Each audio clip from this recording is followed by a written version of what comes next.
L'Apple Watch Série 7 à l'arrêt sur les chaînes de production, une grosse contrariété pour la montre connectée aux 100 millions d'exemplaires vendus. Quelles répercussions sur son lancement commercial espéré d'ici fin septembre? Apple Too, le hashtag inspiré de MeToo qui libère la parole à Cupertino et chez les 100 000 salariés d'Apple à travers le monde, déjà 500 témoignages, mais n'y a-t-il pas un fossé entre la communication extérieure d'Apple et la réalité de son fonctionnement en interne? Sans bouton et sans aucun connecteur, Apple se dirige tout droit vers un iPhone totalement sans fil, une révolution annoncée pour notre invité. Il présente les podcasts Tech Café, Relife et Paracult. Il s'agit de Guillaume Vendée. Les news de la semaine avec l'acquisition de Primephonic et bientôt une appli musique dédiée aux classiques. Et puis la très belle prime de rentrée de Tim Cook, 5 millions d'actions Apple, soit l'équivalent de 750 millions de dollars. Enfin, le tuto audio, où sont donc cachés les fichiers des épisodes de vos podcasts préférés dans votre Mac? Tout a changé depuis Catalina et je vous expliquerai comment les trouver.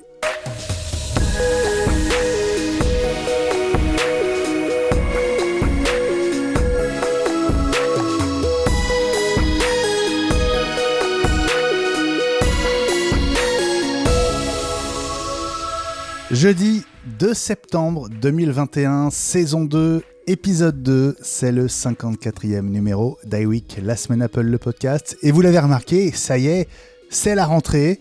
Oui, je sais, c'est un petit peu dur de reprendre, de repenser comme ça au bruit de l'océan, à la douce chaleur du soleil sur la plage, au thon grillé sur le barbecue, aux salades de pommes de terre tièdes avec la ciboulette du jardin, aux tomates basilic et au rosé frappé. Tout ça, c'est fini. À la schlag, et le retour à la réalité est parfois un peu compliqué. Non, dit Ellie. Alors plus que jamais, bonjour à chacune et à chacun d'entre vous et bienvenue dans le podcast de référence sur l'actu Apple. J'ajoute même de l'écosystème, puisque c'est notre marque de fabrique. Je suis très très heureux de vous retrouver et de saluer la Team iWeek avec un invité qui me tient à cœur. Alors d'abord, les piliers. Salut François. Pilier de bar ou... De ce que tu veux. Aujourd'hui, tu peux tout faire. Salut Benji, salut à tous, très heureux de vous retrouver ce soir. Bon, on est un peu déçus, on va pas vous le cacher, parce qu'on n'a toujours pas la date de la keynote, donc est-ce qu'on va avoir eu raison ou pas? C'est pas gagné, mais heureusement, on n'a rien parié, donc on ne risque pas grand-chose, si ce n'est de perdre un peu de notre crédibilité. Pour le 7, ça devient chaud. Hein. Ouais, mais on avait dit le 14. Hein. On avait un backup, depuis la semaine dernière, on avait mis le 14 en backup. Donc, bon, Ellie, toi qui te fais remarquer, salut. Bonjour, comment ça va? Ça va bien et toi? Je n'ai pas pu m'empêcher de rebondir sur cette date. Oh, tu es tellement beau avec cette lumière naturelle. Hop. On va finir par la régler correctement. C'est mieux.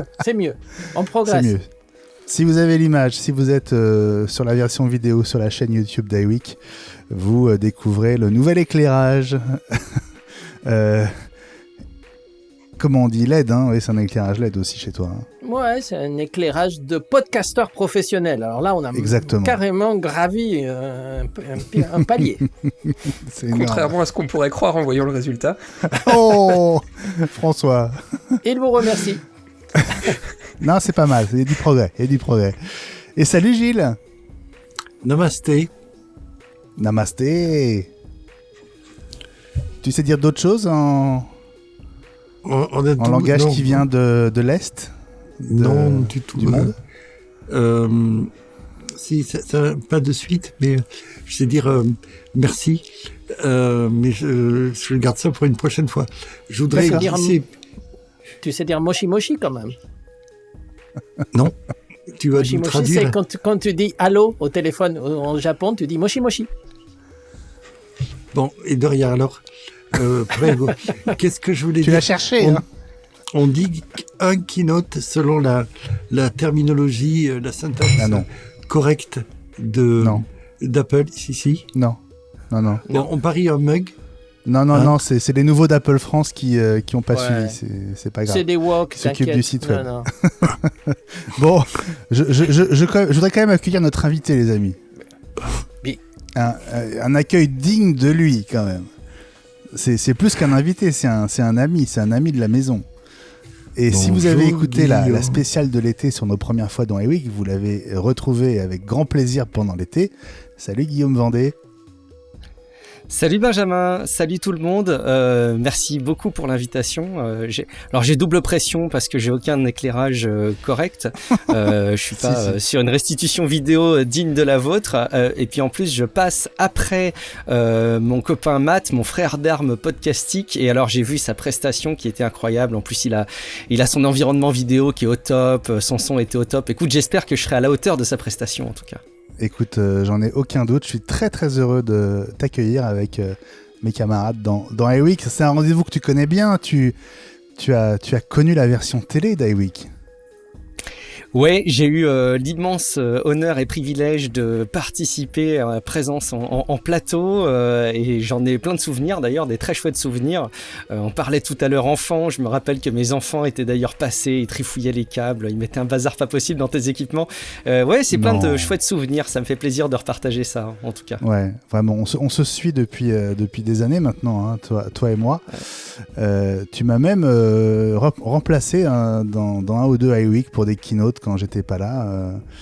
Je me rappelle même avoir dû précipitamment te remplacer alors que tu avais installé il y a très très peu de temps ton studio. Alors tu t'absentais comme ça pendant quelques minutes pour régler des choses. Je faisais au mieux pour te remplacer. Écoute, j'espère que j'avais été à la hauteur en tout cas. Ah, écoute, c'est des super souvenirs pour moi aussi. Je vais quand même rappeler qui tu es pour ceux qui ne te connaissent pas encore, mais ça me semble improbable. Tu es technophile et podcasteur. Alors évidemment, quand on dit Guillaume Vendée, on pense Tech Café avec un autre Guillaume, n'est-ce pas ? Ouais, tout à fait. Ouais. Avec mon compère Guillaume Poggiaspala, toutes les semaines l'ActuTech. On essaye de traiter ça avec les enjeux de société un petit peu. Je pense qu'ils sont nombreux. Bon, 240 épisodes déjà. Bravo. Ouais, ça fait un moment que ça dure, effectivement. Ouais. Pourvu que ça dure. Ouais, comme nous, pas de break pendant l'été. Non. Et tu viens de faire ta rentrée, toi aussi, avec notamment le Patreon coquin, mon coquinou. Ouais, bien sûr, il fallait parler d'OnlyFans, c'était indispensable, ça fait partie des grands enjeux tech de l'été. Bon, c'est marrant parce que l'été, souvent l'actu-tech, elle est un petit peu en demi-teinte, hein, elle est un peu ralentie, mais il y a toujours des sujets qui émergent. L'année dernière, c'était un peu les conflits entre Apple et Epic Games. Cette année, OnlyFans fait partie des éléments de cet été, c'était important de les relayer à la rentrée. Bon, en tout cas, merci d'être avec nous. Pour ceux qui vont tomber sous le charme de Guillaume, si Tech Café suffit pas, on va aussi vous rappeler que tu produis aussi Relife et tu présentes aussi Relife avec Matt, alias Prof du Web. Ouais, c'est un duo transatlantique qui vous parle de développement personnel, d'amélioration du quotidien, de life hacking au sens large. Donc ça peut parler d'applications qui vous facilitent le quotidien ou de techniques pour le barbecue.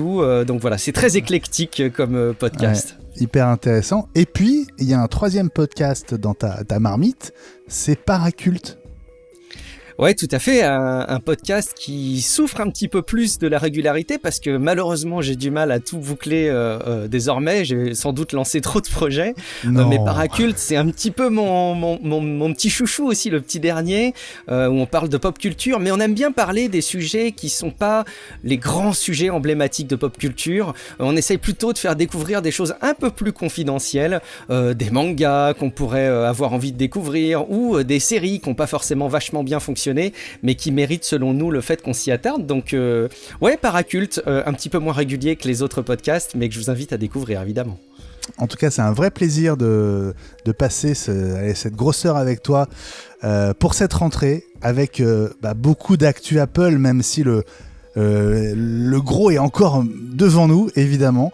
L'événement de la semaine, c'est le report potentiel de la sortie de l'Apple Watch, puisque ça coince sur les chaînes de fabrication. François, est-ce que c'est la première fois que l'Apple Watch connaît ce genre de très mauvaise surprise ? À ma connaissance, oui, c'est vrai que depuis l'Apple Watch série 2, série 1 si on veut utiliser les vrais termes d'Apple, parce que je vous rappelle qu'on avait une série 0 en fait, on a quand même une régularité, tous les mois de septembre, c'est la nouvelle Apple Watch, et c'est vrai que l'Apple Watch a rarement été touchée par des retards, même l'année dernière, hein, je le rappelle, elle avait bien été présentée début septembre, alors que l'iPhone 12, lui, avait été repoussé de quasiment un mois. Ça nous conforte juste dans une chose, c'est qu'il y a vraiment des soucis je pense aussi de l'approvisionnement. Et puis visiblement, on y reviendra en détail tout à l'heure, mais il y a un problème du côté des chaînes de fabrication. C'est peut-être le nouveau design aussi qui va arriver qui peut poser problème. Ouais, bon, on va en reparler évidemment de cette Apple Watch Série 7, peut-être pas pour ce mois-ci. L'info de la semaine, c'est le hashtag Apple2, inspiré du célèbre MeToo, ce hashtag qui prend de l'ampleur avec 500 premiers témoignages de salariés plus ou moins harcelés. Quelle est l'attitude d'Apple ? On va en discuter. On a déjà connu un grand déballage chez Ubisoft. Qu'est-ce qu'on va apprendre, Gilles, à ton avis, sur la face sombre d'Apple avec ces témoignages ? Je ne sais pas si on peut parler, on va en parler tout à l'heure, mais si on peut aller jusqu'à face sombre. Mais on a, comme d'habitude, un décalage, un gap, pour parler franglais, plus ou moins important entre ce qui est affiché et puis la réalité quotidienne de la pratique. Et puis un futur iPhone sans aucun bouton et sans aucun connecteur. Alors on a déjà évoqué cette idée dans iWeek. Guillaume, c'est toi qui me l'as soufflé, parce que tu es inspiré par cette perspective à la fois pleine de promesses et pleine d'enjeux. On va y revenir tout à l'heure, mais en un mot, pourquoi est-ce que ce concept, cette idée t'inspire et te fait envie ? Ouais, c'est ça. Surtout l'aspect connecteur, finalement, la présence de boutons ou pas m'interpelle ou pas. C'est pas ce qui me marque le plus, le connecteur, parce que c'est quand même ce qui rattache nos appareils à notre quotidien.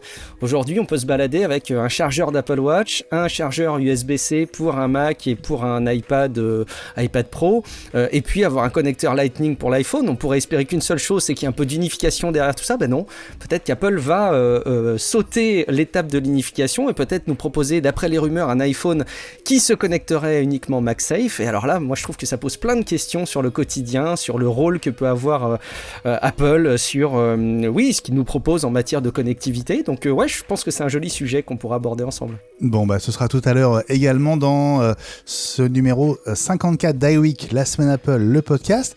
Vous savez qu'au cours de cet épisode hebdo, à un moment, on se pose et on passe à table. Avec toi, Ellie, c'est quoi le menu du jour ? Alors, maintenant, je fais les menus du marché, parce que comme nous sommes dans une période avant annonce, les nouvelles spectaculaires sont plus rares. Donc, il faut faire son marché le matin et voir ce qu'on trouve. Et on vous sert non pas un menu, mais le menu du marché. Et donc, il y a 3 petites choses. Il y a des choses pour préparer votre hiver. Je sais qu'à Paris, il commence à faire frais. Bon, à Nice, il fait super beau, mais à Paris, il fait déjà un peu frais. Donc, je vous ai préparé une petite entrée pour préparer ça. Un peu genre enchoyade ou... Non, un petit entrée genre chauffage. Ah, chauffage déjà, d'accord. Chauffage. Empoignade. Après, un petit plat où on va parler de choses qui se portent au poignet, puisque c'est un des sujets du jour. Et on va finir par un dessert spectaculaire avec du son et de la lumière. Oh, restez bien avec nous pour le dîner d'Ellie tout à l'heure. François, début de saison très très calme du côté d'HomeKit.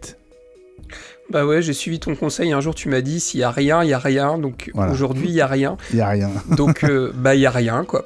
Il y aura 2 fois plus la semaine prochaine du coup.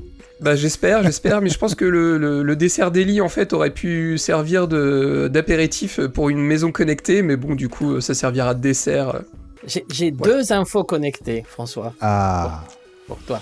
Bon, donc vous en aurez quand même. Vous en aurez un petit peu dans ce numéro d'iWeek. Et puis ne ratez pas le tuto audio, surtout si vous écoutez plein de podcasts. Vous pouvez parfois avoir besoin de localiser les fichiers audio des épisodes, ne serait-ce que pour les copier sur une clé ou sur un disque externe. Mais Apple, depuis 2 versions du système, les a bien cachés. Et je vous expliquerai tout simplement tout à l'heure où les trouver dans votre Mac, que vous soyez sous Catalina ou sur Big Sur, en attendant macOS Monterey évidemment.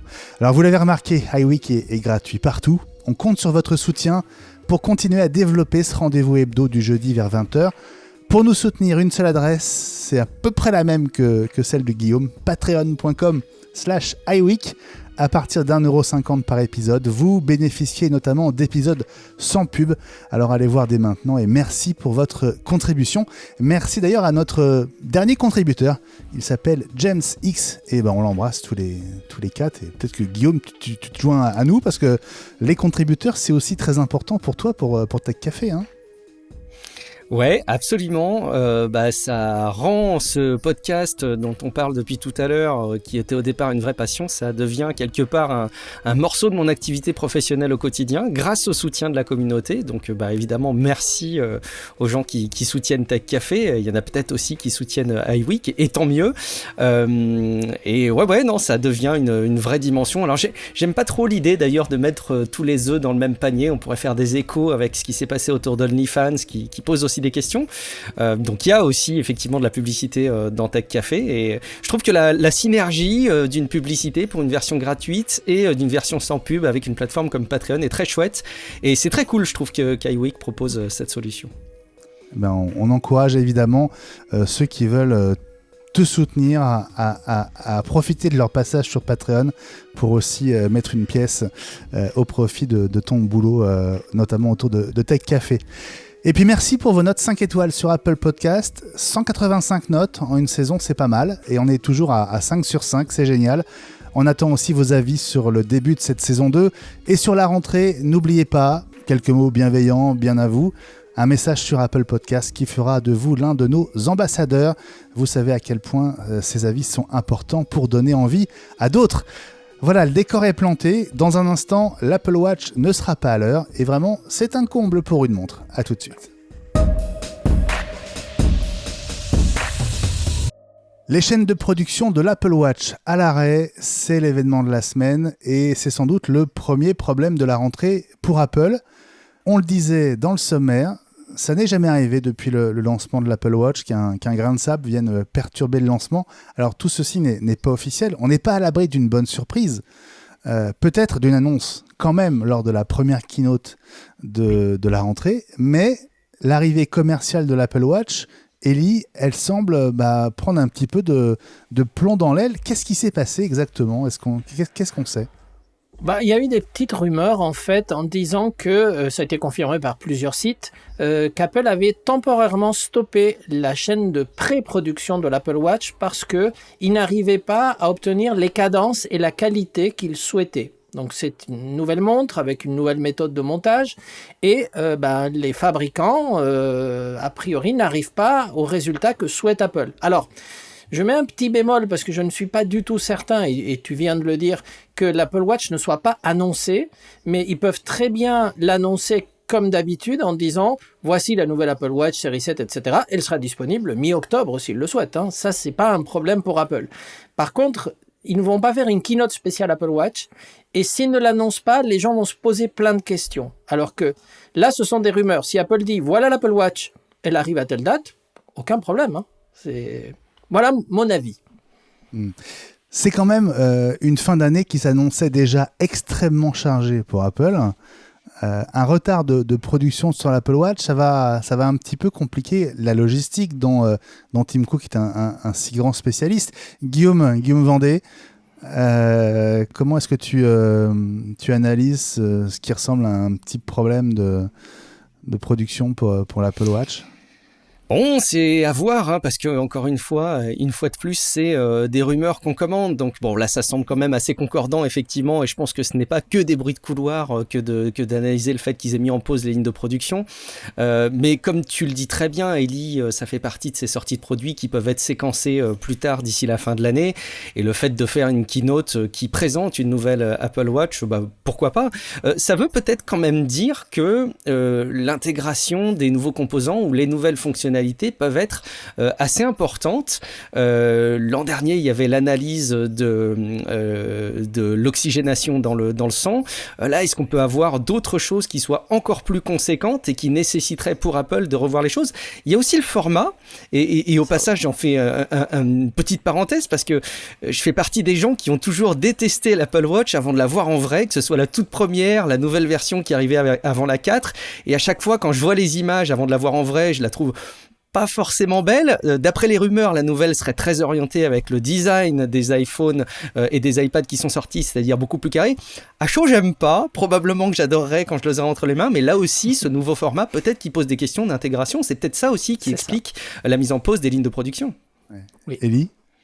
En fait, ce qu'on lit dernièrement et qui semble assez fiable, c'est que justement, l'Apple Watch série 7 aura beaucoup moins de fonctionnalités nouvelles que ce qu'on pensait. Il y aura un nouveau design, il y aura un écran plus grand, donc on va certainement adorer, comme tu viens de le dire, mais toutes ces fonctionnalités dont on a parlé dans iWeek, par exemple la mesure de la température, la mesure de la tension, la mesure de la glycémie, tout ça, c'est quelque chose qui serait repoussé à 2022, donc avec les séries 8.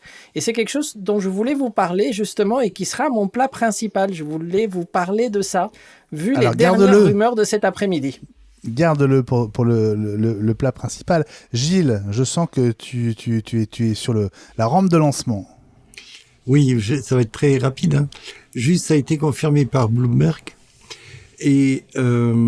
qu'est-ce qui a été confirmé par Bloomberg ? Le report du lancement, le décalage, les problèmes de production, d'assemblage, mais éventuellement aussi de qualité sur certains composants. Apple sait très bien passer sur des difficultés temporaires. S'il y en a plusieurs sur les composants, plus l'assemblage, c'est un petit peu plus problématique. Et d'autre part, on a toujours un développement... sur l'iPhone en particulier, en 2 temps. Un changement de design et des intégrations ensuite un rattrapage sur la génération suivante. Est-ce que Apple se donne le temps d'avaler, de métaboliser ce changement de design avec les difficultés, prendre le temps de mettre des fonctionnalités, donc des capteurs différents dans ce nouveau design, peut-être que tout simplement ils assurent le coup. On se souvient quand même qu'Apple a un très très haut d'exigence en termes de qualité de fabrication. Hein. Il ne tolère pas ni l'à peu près, ni une qualité en dessous de ce qu'ils nous attendaient. On se souvient tous de cet iPhone blanc. C'était quoi, l'iPhone 4 ? Le 4. Et il est arrivé avec quoi, 6 mois de retard au moins plus que ça, 10 mois. 10 mois, il était quasiment sorti juste avant le 4S du coup. Ouais. Il avait un problème de jaunissement ultérieurement prématuré du bouton Home qui a coûté son poste au vice-président qui venait de chez IBM, qui s'appelait Papermaster. Donc le niveau d'exigence est effectivement très haut, ce qui est normal à ce niveau de prix aussi. Alors, je vous pose une question quand même, parce que vous me dites l'annonce ne sera probablement pas décalée. Mais tant qu'Apple ne sera pas certain que les chaînes de fabrication tournent avec le niveau de qualité qu'ils attendent, ils ne vont pas prendre le risque d'annoncer une nouvelle Apple Watch avec une date même mi-octobre s'ils n'ont pas résolu le problème. Et le problème, il leur reste peut-être que 8, 10 jours, 15 jours max pour le régler si la keynote a lieu le 14. Je pense qu'ils sont relativement optimistes quand même. C'est pas comme si c'était un nouveau produit qui avait jamais été fabriqué. C'est peut-être juste une question de calibration de machine. Apple peut être quand même assez optimiste. Enfin, je pense qu'on peut être assez optimiste. Il y aura sans doute un report de la sortie dans le commerce du produit, mais je rejoins ce qui a été dit avant. Clairement, ça sortira à mon avis, enfin, ce sera présenté avec l'iPhone, ça paraît logique. Et ça pénalisera pas les ventes de l'Apple Watch, parce que de toute façon, elle continue à se vendre. J'ai eu l'occasion de voir encore un tweet ce week-end de la part d'un de nos auditeurs, Baptiste, qui bosse chez Symbiose à Angers, qui disait qu'il vendait encore des Apple Watch de l'ancien modèle au prix plein pot. Donc ça pénalisera pas l'Apple Watch. Je pense que les gens qui auront envie d'acheter une Apple Watch attendront les geeks, et puis les autres, ils achèteront la série 6 parce qu'elle est très bien. Bon, Apple qui a passé la barre des 100 millions d'Apple Watch vendus depuis le lancement. Succès assez incroyable. Eli, en termes de logistique quand même, jusqu'où est-ce qu'Apple peut se retrouver à décaler cette arrivée commerciale, sachant tous les autres produits pour qui c'est l'urgence aussi, parce que tout doit arriver assez rapidement. Il y a quand même Noël qui va finir par approcher à grands pas. Bien sûr. En fait, le timing est très serré, parce qu'un produit qui est annoncé et ne tient pas sa date de sortie, alors s'ils annoncent ça sort le 15 octobre et que ça sort le 15 octobre, il n'y a pas de souci. S'ils disent elle va arriver courant du trimestre et que le trimestre s'écoule, il y a d'autres produits qui arrivent, donc ça sort un peu du focus des journalistes et même des clients et des acheteurs. Et d'un autre côté, vous vous rappelez de ce qui s'est passé avec ce merveilleux système qui devait charger plusieurs appareils en même temps, le AirPower. Donc il y a eu d'autres produits comme ça. Donc il ne faut pas qu'un produit Apple annoncé ne sorte pas, parce que sinon c'est très très mauvais pour leur image. Dans tous les cas, ça ne peut pas être au-delà du Black Friday, parce que c'est là où tous les achats de Noël aux États-Unis sont déclenchés. Donc, et de préférence, ça doit sortir et monter en disponibilité dans tous les canaux avant. Hein. Donc, c'est quand même assez large. Mais à un moment donné, si tu as une journée pour tout acheter, tu vas peut-être pas t'acheter l'Apple Watch, le nouveau MacBook Pro 16 pouces, plus les lunettes de réalité augmentée. Ta carte bleue, elle saute. Hein. Donc, tu disais, François, que les nouvelles fonctions, celles dont on a pas mal entendu parler depuis un an, étaient reportées à 2022, donc au modèle de l'année prochaine. Dans quelle mesure est-ce que c'est lié à la pénurie de composants ? Est-ce qu'on a une idée de ça ? Ou est-ce que c'est simplement le fait qu'Apple veut d'abord tester un nouveau design avant d'intégrer les nouveautés ? D'après ce que j'ai lu et que je vais vous commenter un peu plus en détail, en fait, ils ont plusieurs problèmes de qualité, c'est-à-dire qu'ils utilisent des technologies assez novatrices, par exemple pour la tension, parce que ils vous mettent pas quelque chose autour du bras qui va se gonfler, donc il faut qu'ils trouvent une autre méthode pour ça. Et les résultats qu'ils ont eus ne sont pas encore une fois à la hauteur de ce qu'ils attendaient, et donc du coup ils préfèrent reporter parce que ils testent deux méthodes différentes, mais ils ne peuvent pas se permettre d'avoir un produit qui marche à peu près. Pour la température, ils ont eu des petits soucis aussi et du coup, ils essayent de l'annoncer d'abord comme une fonction par rapport au cycle de fertilité des femmes et ensuite comme quelque chose qui mesurerait la température générale et qui pourrait prévenir. Et au milieu de tout ça, la FDA sont extrêmement sévères, donc pour tout ce qui touche au médical. Donc si le produit n'est pas parfait, ils n'auront pas le FDA approval et là, du coup, le sujet est mort. Donc, il faut absolument qu'ils aient la garantie que la FDA va approuver les nouvelles fonctions. Je voudrais rajouter un truc, c'est que en plus du pipeline fabrication, il y a celui de l'acheminement qui est actuellement très tendu. Apple utilise systématiquement des cargos du fret aérien, mais étant donné les problématiques d'acheminement au niveau des cargos qui tournent littéralement à l'entrée des ports en attendant de pouvoir être déchargés, il y a également de la tension sur le fret aérien, sachant que tout le monde va vouloir être là pour Noël. Donc, ils ont un timing serré. Tu voulais dire un dernier mot, François ? Ouais, on l'a évoqué hors antenne, quand on voit encore les délais de livraison sur un iMac ou sur un iPad, des produits qui ont quand même été présentés il y a un paquet de mois maintenant, si vous commandez un iMac aujourd'hui, vous l'avez encore pas avant 3 semaines, 1 mois, quoi. Donc on sent vraiment qu'il y a une grosse tension sur les délais d'approvisionnement. Donc moi, à mon avis, on aura une sortie en décalé, du matériel, on risque d'avoir d'abord de l'iPhone 13 et puis dans un second temps de l'Apple Watch. Bon, on va suivre cette actu autour de l'Apple Watch, évidemment, au jour le jour dans les semaines qui viennent, puisque on se rapproche quand même, dans tous les cas, probablement, de la date de l'annonce de cette série 7. On se retrouve dans un instant avec l'info de la semaine. Cette info, c'est le hashtag et le site Apple2. 500 témoignages déjà sont arrivés qui dénoncent des attitudes potentiellement condamnables au sein d'Apple. On en parle dans un instant. À tout de suite. Vous connaissiez MeToo, voici Apple2, le hashtag du grand déballage pour les salariés d'Apple. En tout cas, 500 d'entre eux, c'est 0,5% des salariés d'Apple qui ont pour l'instant profité de ce site qui réunit les témoignages de salariés qui se sentent en tout cas victimes d'une forme ou d'une autre de harcèlement. Je voulais avoir votre avis, mes amis, sur ce hashtag, sur ce qui est en train d'arriver, sur les risques éventuels pour Apple, sur la réaction de l'entreprise aussi. Oui, en fait, non, moi, ça m'énerve tellement. On a passé des mois, plus d'une année, avec les histoires de MeToo qui partent d'une réalité, etc., mais qui ont été reprises, exagérées, etc., partout. Et donc, maintenant, plus personne peut faire quoi que ce soit. C'est devenu catastrophique aux États-Unis. Ben, maintenant, ça y est, c'est l'Apple II. Mais moi, ça alors, c'est pas l'Apple II, c'est Apple II. Ouais, je sais. Ce que je voulais dire. Mais ça m'énerve tellement parce que, bon, encore une fois, les employés d'Apple ne sont pas les gens à plaindre au monde. Hein. Ils ont des conditions de travail incroyables. Ils ont des salaires déments et ils ont quand même toute une série de protections qui leur sont garanties parce qu'Apple est une grosse boîte, parce que c'est en Californie, etc., etc. Et malgré ça, ils sont pas contents. Mais bon, ces 500 garçons...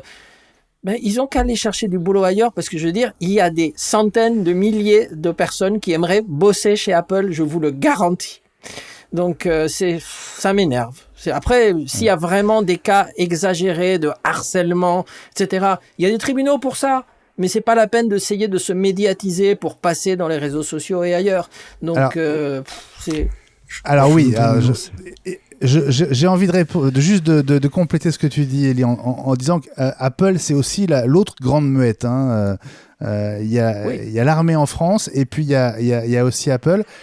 Sur le nombre de salariés, 100 000, qui sont dans des structures hiérarchiques, avec sans doute une pression non négligeable, vu les résultats que vise Apple en permanence, vu les enjeux économiques.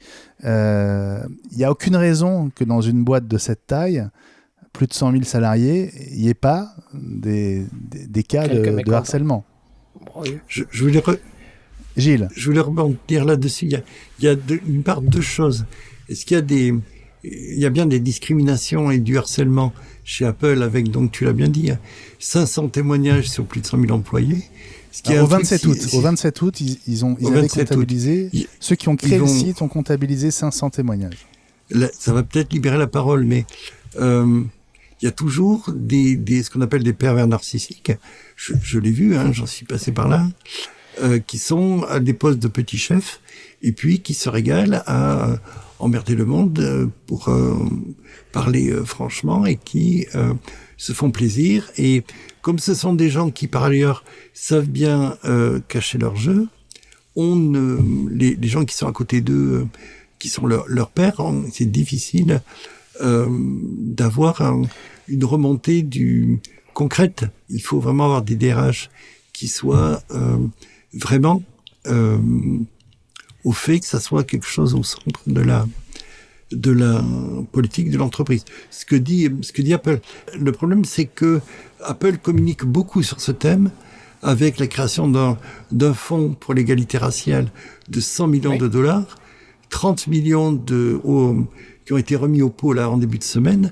Il y a un problème en tant que d'image, de cohésion sociale autour de l'entreprise. C'est des aides externes, ça, non ? Mais oui, mais il communique là-dessus. Oui, il y a là, on parle de l'interne. Oui, ce que je veux dire, c'est que on affiche des valeurs fortes pour l'entreprise. Si ça ne suit pas en interne, ça va créer des tensions et une problématique et des gens qui vont partir, avec en plus un problème juridique, puisque Apple essaie d'étouffer le feu de broussailles qui couvre. Il y a des incendies encore actuellement en Californie. Ils essaient d'éviter que ça flambe et ça peut s'apparenter à de l'entrave à l'exercice de la liberté syndicale. Il y a un autre problème qui est la différence de salaire entre hommes et femmes qui serait de l'ordre de 10 à 15%. Avant d'en revenir vers toi, Elie, je voudrais qu'on fasse tourner la parole d'abord entre nous cinq. Guillaume, ton regard, toi, sur ce mouvement, cette parole. Alors, est-ce que la parole est en train de se libérer chez Apple pour toi ? Quel regard as-tu sur ce hashtag et sur ce site ? Je sais pas si la parole est en train de se libérer, mais je suis un peu gêné en fait sur ce genre de sujet. Bon, trois réponses que je vais essayer de faire rapide sur ce sujet. Déjà, je suis gêné parce qu'on est 5 mâles blancs pour parler du sujet, et ça me gêne toujours en fait qu'on puisse analyser ce genre de sujet qui touche des conditions qui sont nécessairement compliquées parce ça qu'on m'aurait est sur gêné des qu'on n'en problèmes parle pas non plus. systémiques. Mais c'est nécessaire d'en parler de toute façon, t'as entièrement raison. Je pense qu'il faut garder aussi la mesure sur ce genre de sujet et avoir des regards qui soient évidemment bienveillants et qui essaient de peser vraiment le pour et le contre.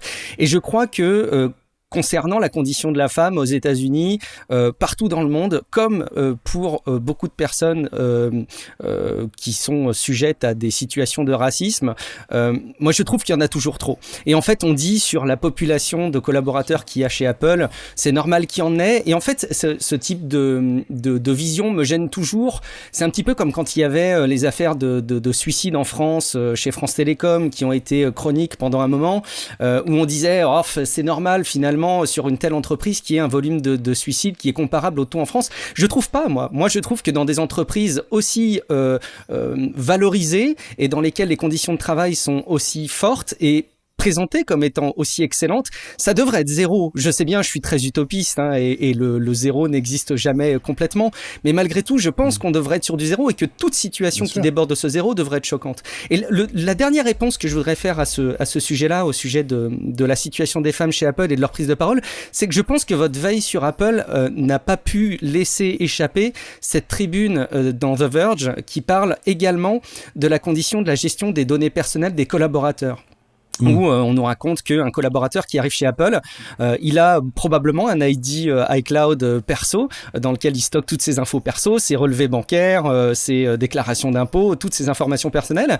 Et il a en gros un ID pro qui lui est proposé chez Apple, mais tout est fait, et je ne sais pas si c'est volontaire ou pas, hein, mais en tout cas tout est fait pour qu'on lui fasse fusionner ses ID. Il a des avantages, hein, il a 2 Tera de stockage qui sont pris en charge par Apple. Bon, il est fortement incité dans les communications à synchroniser et ils sont incités aussi à utiliser iMessage pour les conversations internes. Maintenant il y a Slack et quelque part heureusement que c'est pas une solution Apple qui permet de converser entre collaborateurs.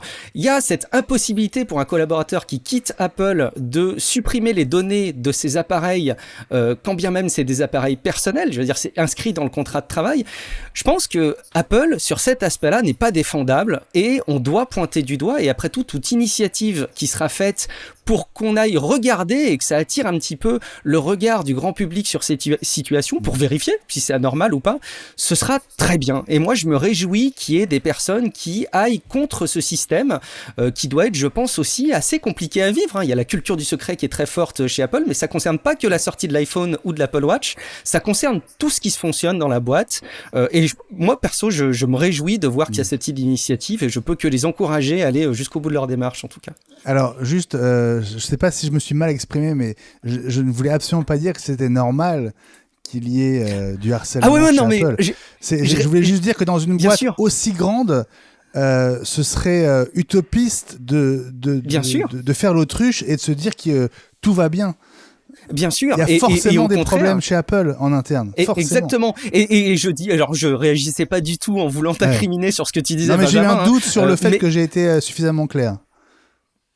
Ouais, en tout cas, moi, je te trouvais très clair et je te rejoins à 100%, mais je pense qu'on peut en tout cas pas se satisfaire de problèmes qu'il peut y avoir dans des entreprises telles que celle-ci et qui promettent une culture d'entreprise aussi positive et, par extension, par rapport à ce que j'abordais, une gestion des données personnelles aussi avancée, quoi. François, pour l'instant, très, très, très discret. Quel est ton regard sur cette émergence de témoignages de harcèlement à des niveaux très divers chez Apple? Est-ce que vous pensez qu'ils vont faire une série Apple TV plus ou pas? Non, je sais pas.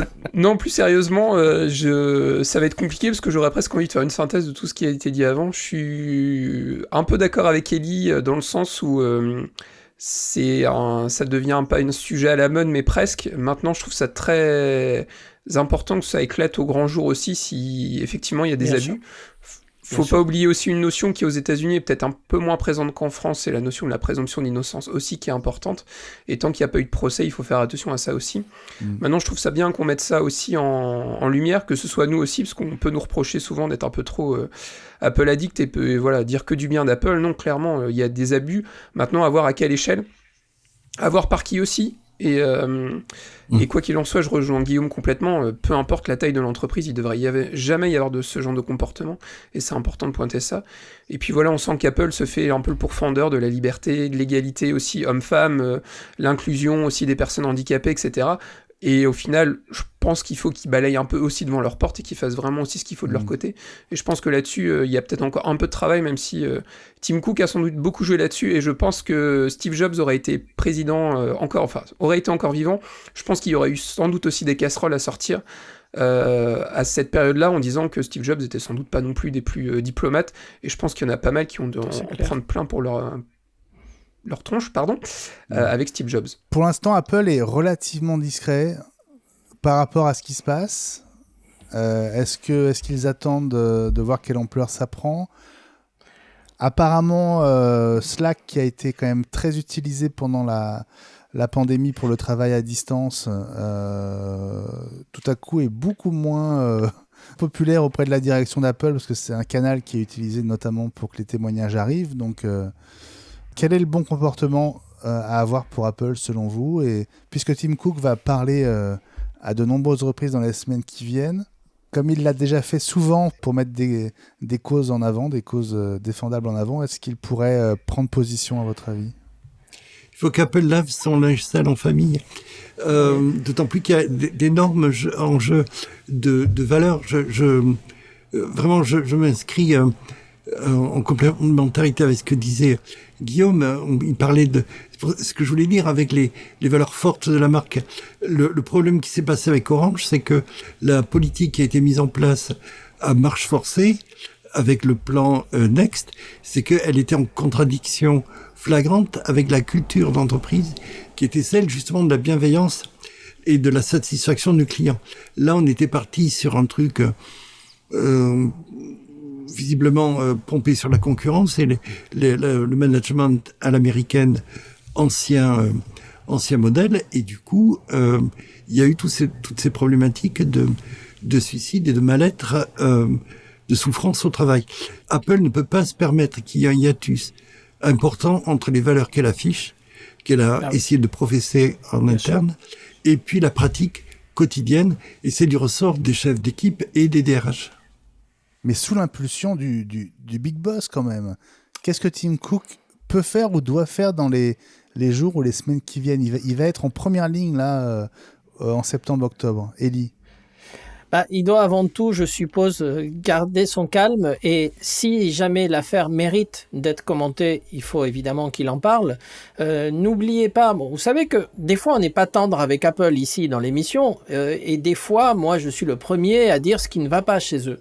Bon, il se trouve qu'Apple est une boîte que je connais vraiment bien, ça fait 40 ans que je travaille avec eux, je connais depuis Tim Cook jusqu'à des stagiaires, et je connais des gens un peu partout, aux États-Unis, en France, en Angleterre, etc.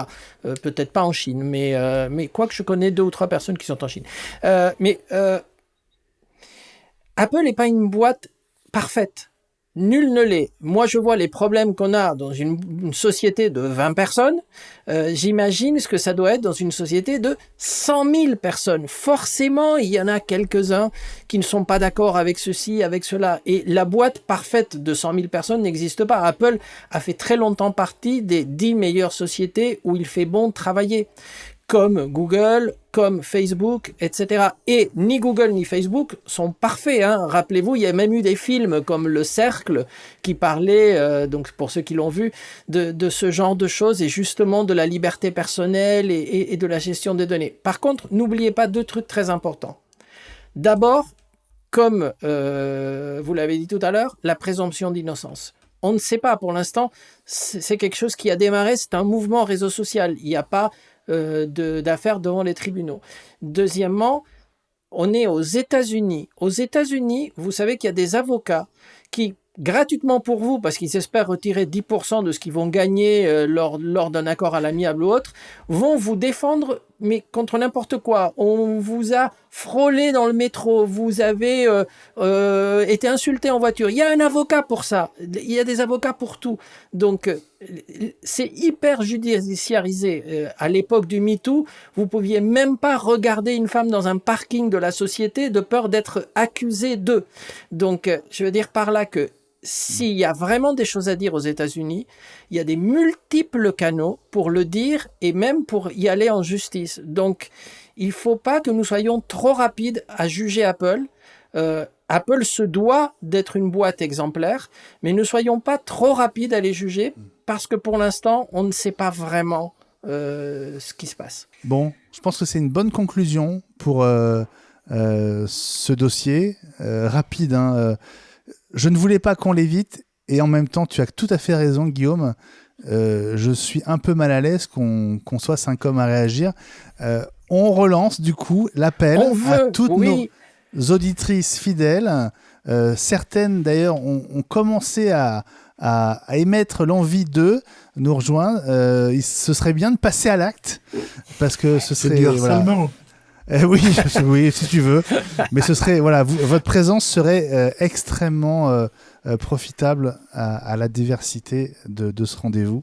Donc c'est l'occasion de le redire. Merci mes amis pour votre regard sur ce hashtag Apple2 et le site c'est apple2.us si vous voulez aller jeter un œil. Allez, on marque une toute petite pause et on se retrouve avec Pommes, le JT de la semaine. À tout de suite.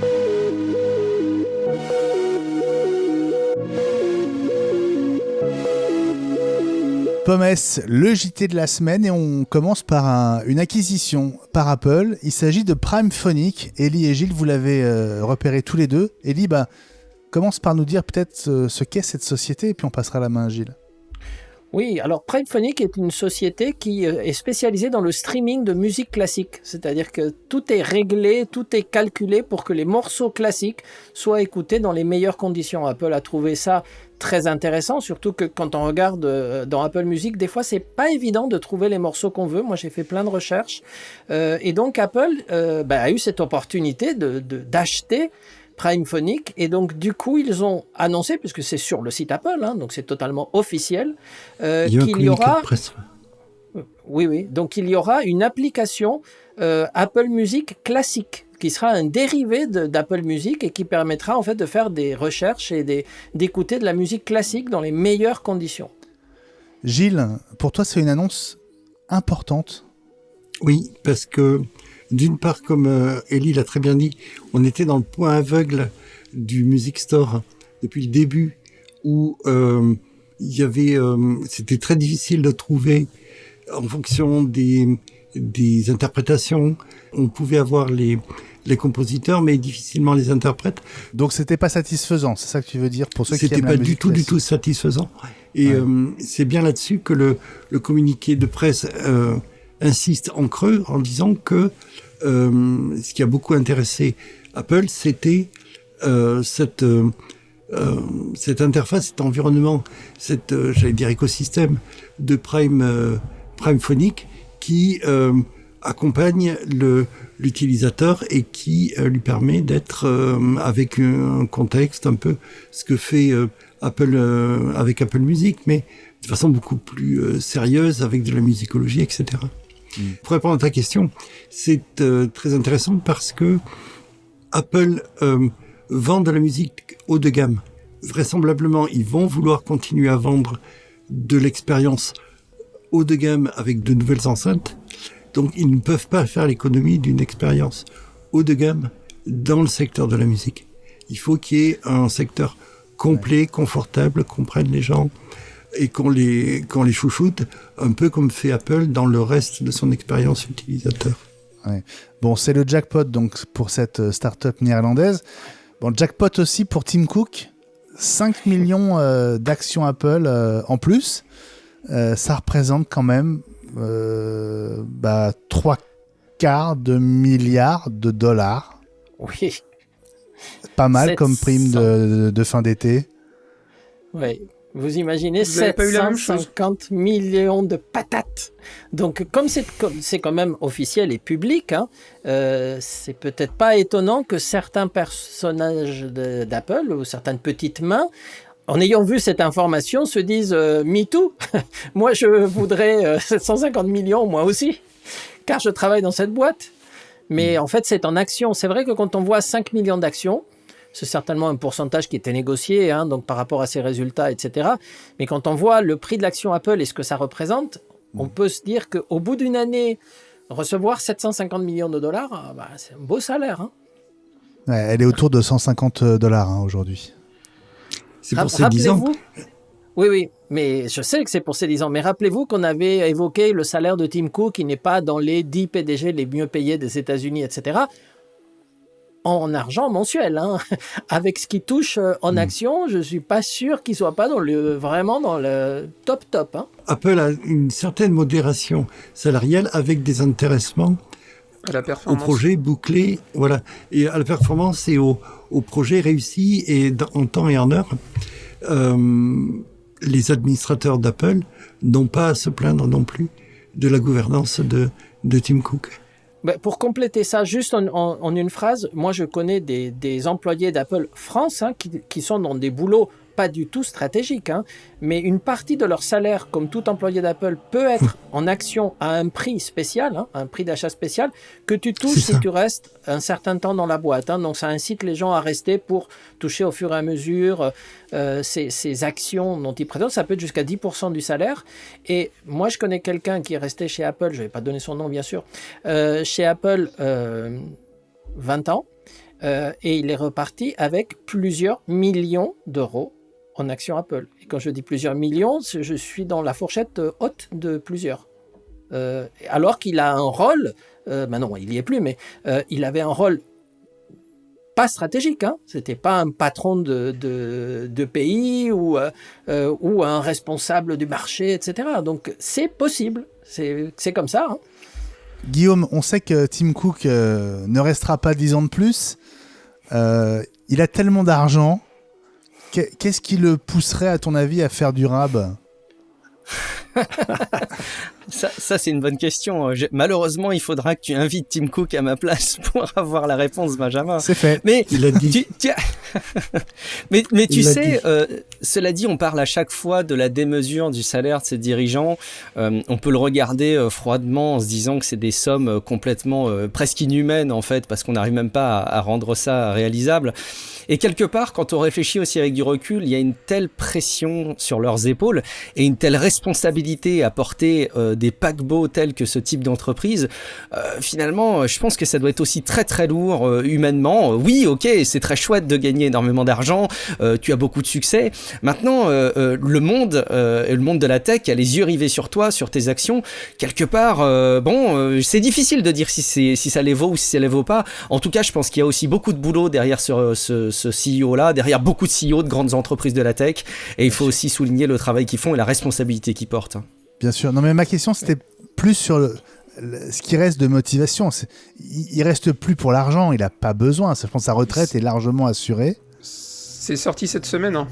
Il y a eu des articles qui sont sortis disant qu'il attendait de sortir une dernière catégorie de produits avant de prendre sa retraite. Voilà. C'est ça que je voulais que vous me disiez. Pour la postérité, oui. Mais on savait que tu voulais ça, c'est pour ça qu'on l'a pas dit. Et donc ma question suivante, c'est laquelle ? Eh ben, ce sera les lunettes, parce que l'Apple Car, à mon avis, on n'est pas près de l'avoir. C'est ça. Pas sûr. Guillaume ? Les lunettes, c'est sûr qu'on va les voir. Moi, je mise aussi beaucoup... Vas-y François, je t'en prie. Non, j'allais dire d'ailleurs, on le verra sur son visage, parce qu'il porte des lunettes de base en plus, donc je pense qu'il est sans doute bien placé aussi pour dire l'utilité que ça peut avoir. Moi, vous savez, je mise beaucoup, quand on regarde un petit peu la tech, je mise beaucoup, alors à long terme, mais derrière les projections que fait un Mark Zuckerberg de l'avenir de Facebook. Alors, je pense qu'il y a beaucoup de buzzwords derrière l'utilisation d'un multiverse, derrière ses ambitions. Je pense que c'est un mot très marketing et qu'il faut le prendre avec énormément de pincettes. Cela dit, de dire qu'il y aura des enjeux dans les décennies à venir, dans les décennies à venir, autour de cette connexion qu'on peut avoir à travers le virtuel, à travers la réalité augmentée, à travers les moyens de communication. Moi, j'y crois beaucoup. Quel sera le bon acteur ? J'en sais rien. Je crois qu'il y aura aussi des conflits là-dessus. Il y a des conflits d'OS aujourd'hui très très forts dans le mobile, dans l'ordinateur. Ce sera le cas aussi sur ces écosystèmes. Je pense qu'Apple a envie de jouer son coup là-dessus et je miserais beaucoup plus là-dessus. Ça me paraît beaucoup plus probable que dans une Apple Car, ça c'est sûr. Juste un petit mot, moi j'ai eu la chance, on en avait parlé, d'avoir une visite privée de Facebook et en particulier de Oculus, donc du département réalité virtuelle et réalité augmentée. Et ils m'ont montré des choses sur lesquelles ils travaillaient. Donc, on en a vu une partie cette fois-ci avec la salle de conférence virtuelle, etc.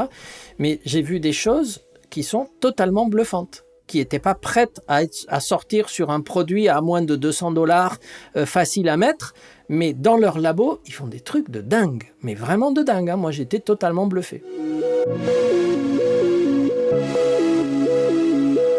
Je sais pas si vous avez un casque à réduction de bruit, mais moi j'ai découvert le Quiet Comfort 35 de Bose il y a 2-3 ans.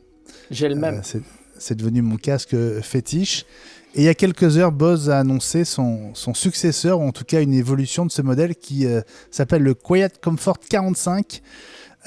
Esthétiquement, vous allez le confondre avec le 35 parce qu'il lui ressemble trait pour trait. Il va arriver en blanc et en noir. Il y a des améliorations assez significatives autour de la réduction de bruit avec de nouveaux micros à la fois intérieurs et extérieurs, et puis une capacité en termes de traitement du signal à filtrer plus de fréquences, notamment celles qu'on rencontre quand on prend le train ou alors quand on est dans un café ou un restaurant. Donc typiquement des environnements bruyants. Bose s'est aussi inspiré du mode transparence des AirPods Pro et des AirPods Max, avec un mode ambiant qui sera quasiment identique. Bluetooth 5.1, donc vous pourrez jumeler ce casque avec 2 appareils. Et puis une autonomie qui gagne encore avec 24 heures non-stop annoncée par Bose sur une seule charge via USB-C qui prend 2 heures. Voilà, c'est le Quiet Comfort 45. On parle pas souvent de nouveaux produits dans le JT de la semaine, mais celui-là je pense est hyper intéressant, va sans doute connaître encore un gros succès, et il arrive à partir du 20 septembre et on le trouve déjà en précommande pour 350 € sur le site de Bose. Mais ils font pas de trade-in, parce que sinon, moi, j'aurais bien changé mon 35 contre un 45. Hein. Ah bah oui. C'est le problème de ceux qui ont déjà acheté un casque et qui vont devoir en changer. Et Jean-Christophe l'aurait bien échangé contre ses AirPods Max. C'est ça. C'est AirPods Max, tu veux dire. C'est ça. Je crois qu'il l'avait gardé finalement. Ah bon? Ouais, je crois qu'il l'avait recommandé. Il avait profité d'une promo pour le payer moins cher. Il me semble. Hein, Bon, depuis, il porte une Minerve, hein, mais... Oui, c'est vrai.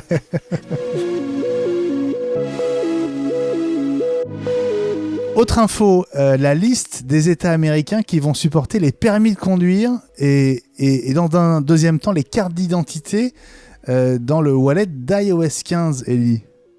Oui, ça vient d'être publié. Donc, bon, iOS 15 n'est pas encore arrivé, mais ça va pas tarder. Donc, certains États, comme par exemple la Géorgie, ont annoncé que dès la sortie d'iOS 15, on pourrait mettre son permis de conduire dans Wallet. Et un peu plus tard, parce que ça pose d'autres problèmes, je suppose, sa carte d'identité. Mais bon, à partir du moment où vous avez un permis de conduire, déjà, vous êtes normalement identifié. Et ils l'ont fait valider par TSA, qui est donc, vous savez, la société qui s'occupe de la sécurité dans les aéroports, etc., etc., de façon à être sûr que quand vous allez arriver avec votre téléphone dans un aéroport et qu'on va vous demander une pièce d'identité, qu'on vous dise pas, non, mais attendez, ça c'est votre téléphone, ça compte pas, ça. Donc, ils voulaient être sûrs qu'on puisse l'utiliser. C'est une bonne chose. Il y a, je crois, 8 États qui démarrent comme ça. Il faut espérer que les autres vont suivre. Hein. Mais comme vous le savez, les États-Unis, c'est fédéral. Donc, il se peut très bien que la Californie dise non et qu'à côté, notre État, comme le Texas, dise oui.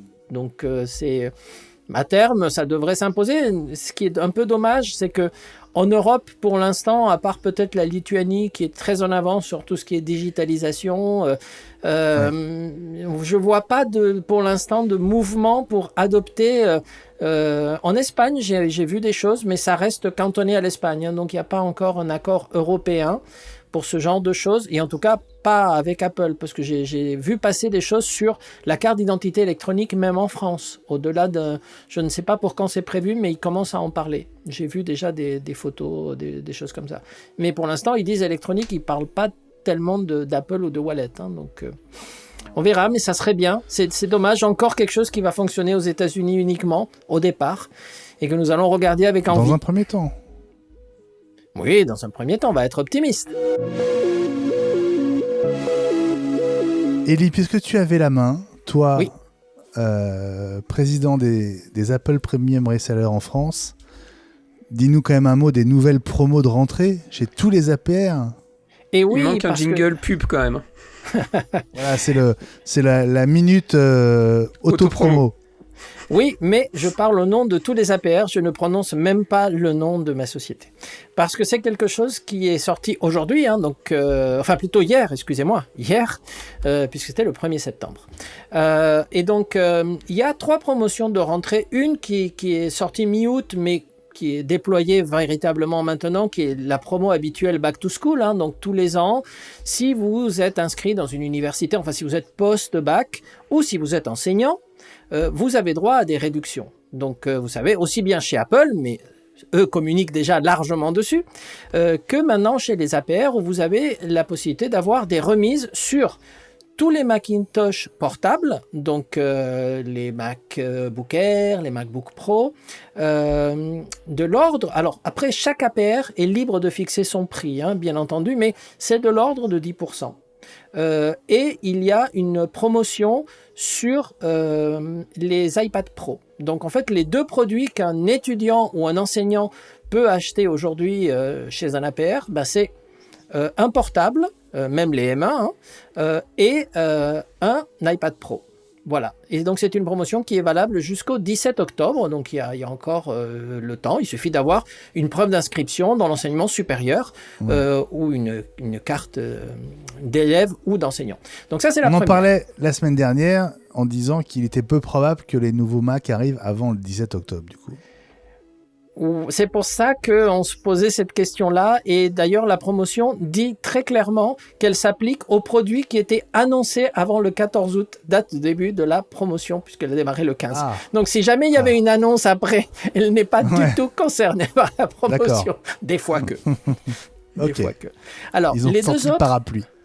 voilà, les 2 autres se font en fait à travers un grossiste. Vous savez que tous les APR achètent chez les grossistes les produits Apple. Donc, il n'y en a que 3 qui achètent en direct chez Apple, mais on achète aussi chez les grossistes.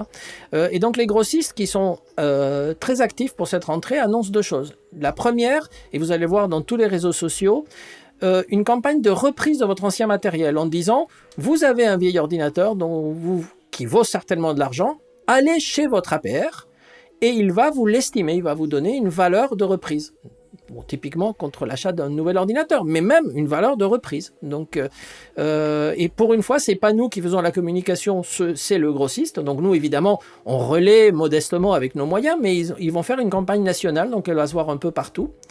Et la troisième, qui est une campagne qu'on démarre aussi avec un des 2 grossistes, j'espère que ça va marcher. J'ai quelques réserves sur l'utilisation. C'est une campagne qui s'appelle « Satisfait ou remboursé » en France. Aux États-Unis, c'est du « buy and try », c'est-à-dire que sur certains produits, vous avez la possibilité de les acheter, de les payer bien sûr, et si vous n'êtes pas satisfait sous 30 jours, les produits vous sont remboursés, évidemment avec quelques conditions. Il faut qu'ils soient retournés dans un état neuf, il ne faut pas qu'il y ait de problème, etc. Mais si au bout de 30 jours, vous n'êtes pas satisfait, en fait, le produit vous est remboursé. Donc, voilà. C'est avec tout ça, il y a de quoi démarrer la rentrée dans des bonnes conditions. Bon, merci Élie pour ces 3 promos de rentrée chez tous les APR en France. Il y en a 54 points de vente, oui. Oui, c'est ça, tout à fait. 54 APR en France. Les mises à jour de la semaine, on va vite passer dessus. Un mot des bêtas. D'abord, 8e bêta développeur pour iOS 15, iPadOS 15, tvOS 15, watchOS 8. Je pense qu'on s'achemine. Allez, je vais faire un pari. Je pense que ce sera les dernières bêtas avant la RC, la dernière version, la release candidate avant la toute version publique, la version qui sortira pour le grand public. À mon avis, la prochaine, ce sera la RC. Après, ce sera accessible à tout le monde. Je suis Toujours d'accord. Toujours pas de SharePlay dans iOS 15. Ah non, mais ça, de toute façon, ça arrivera dans 10 mois. Hein. Il y a le temps, hein, t'inquiète pas. Non, mais je pose la question au cas où. Ce sera pour le 8e confinement, logiquement. C'est ça. Tu utilises, tu essayes les bêtas, Guillaume, t'as le temps ou tu préfères attendre les versions finales pour... Je le fais plus pour deux raisons. D'une part, effectivement, j'ai pas trop le temps et je préfère avoir la surprise quand elles arrivent. Enfin, en tout cas, mes impressions sur les versions finales. Et en plus, j'ai eu une mauvaise expérience. Il y a de ça 3 ans, je crois. J'avais installé une bêta et j'étais parti en vacances avec la bêta sur mon iPhone et j'avais brisé l'écran. Et malheureusement, quand tu viens chez Apple et que tu veux faire réparer ton smartphone, s'il est sous bêta, il te demande de restaurer la version classique. Enfin, en gros, ils te le prennent pas en charge s'il est en version bêta. Et donc, ça m'avait vacciné. Je me suis dit, c'est un mauvais signe du destin. Je ne le ferai plus. On le dit peut-être pas assez aussi, ça, aux personnes qui veulent tester les bêtas. Pas ça. Ouais, on leur dit souvent, attention, il y a des bugs. Bon, ça nous paraît évident. Tout le monde n'est pas forcément au courant. C'est bien de le rappeler. Mais la prise en charge en SAV de la part d'Apple quand un appareil est sous bêta, elle se fait pas. Mais du coup, tu as dû changer l'écran à tes frais. C'est quoi la solution ? Alors là, j'avais pu le restaurer malgré tout après coup, avec un petit peu de retard. J'avais restauré la version sans bêta, la version précédente, et il l'avait pris en charge, effectivement. Voilà. Il y a une petite astuce pour faire ça. Si vous arrivez à mettre votre iPhone en mode DFU, hein, vous savez que vous tapez ça dans Google, il vous explique quel que soit le modèle comment le faire. Là, quand vous arrivez chez Apple, il faut une restauration et elle marche. Parce que du coup, même si on supprime le certificat qui permet de télécharger les bêtas de l'appareil, il ne laisse pas downgrader, donc repasser en iOS 14 sans le mettre en mode DFU. Je viens de faire l'expérience il y a quelques jours pour un client, c'est pour ça, c'est du vécu. Donc il était désespéré, on l'a mis en mode DFU, c'est passé tout de suite. Donc si vous arrivez avec un appareil en DFU, Apple le prendra en charge. Bon. Il y a une troisième raison que je dois confesser aussi pour compléter, c'est que je vis depuis quelque temps un échec quand je suis amené à remplacer un appareil qui fonctionne encore. C'est ma conscience écologique qui est de plus en plus forte et j'ai mon iPhone 10 qui tourne toujours très bien. J'aurais envie parfois d'avoir les super appareils photo dernière génération, les dernières fonctionnalités. Je tiens bien avec mon iPhone 10 et j'en suis très fier. Et donc le fait d'avoir les mises à jour d'iOS en même temps qu'arrivent les nouveaux iPhones, j'ai l'impression d'avoir un nouvel iPhone. C'est un peu mon petit plaisir. Très bonne raison, Guillaume. 6e bêta aussi pour macOS Monterey. Là, on a un peu de temps avant la version définitive. Hein. Oui. Ouais. Octobre-novembre. C'est ça. Octobre, début novembre. Avec en même temps que les nouveaux Mac. Hein. Les MAX. Ouais. Yes. Et puis, 2e petite mise à jour, mais quand même en 5 jours pour les AirTags, avec une révision du firmware. Alors, on ne sait pas du tout ce qu'elle apporte. C'est la 1A291C. Si vous voulez vérifier la version de votre AirTag, il faut aller dans l'application localisée, puis sélectionner le AirTag en question et cliquer sur son nom. Vous verrez alors cette identification du firmware.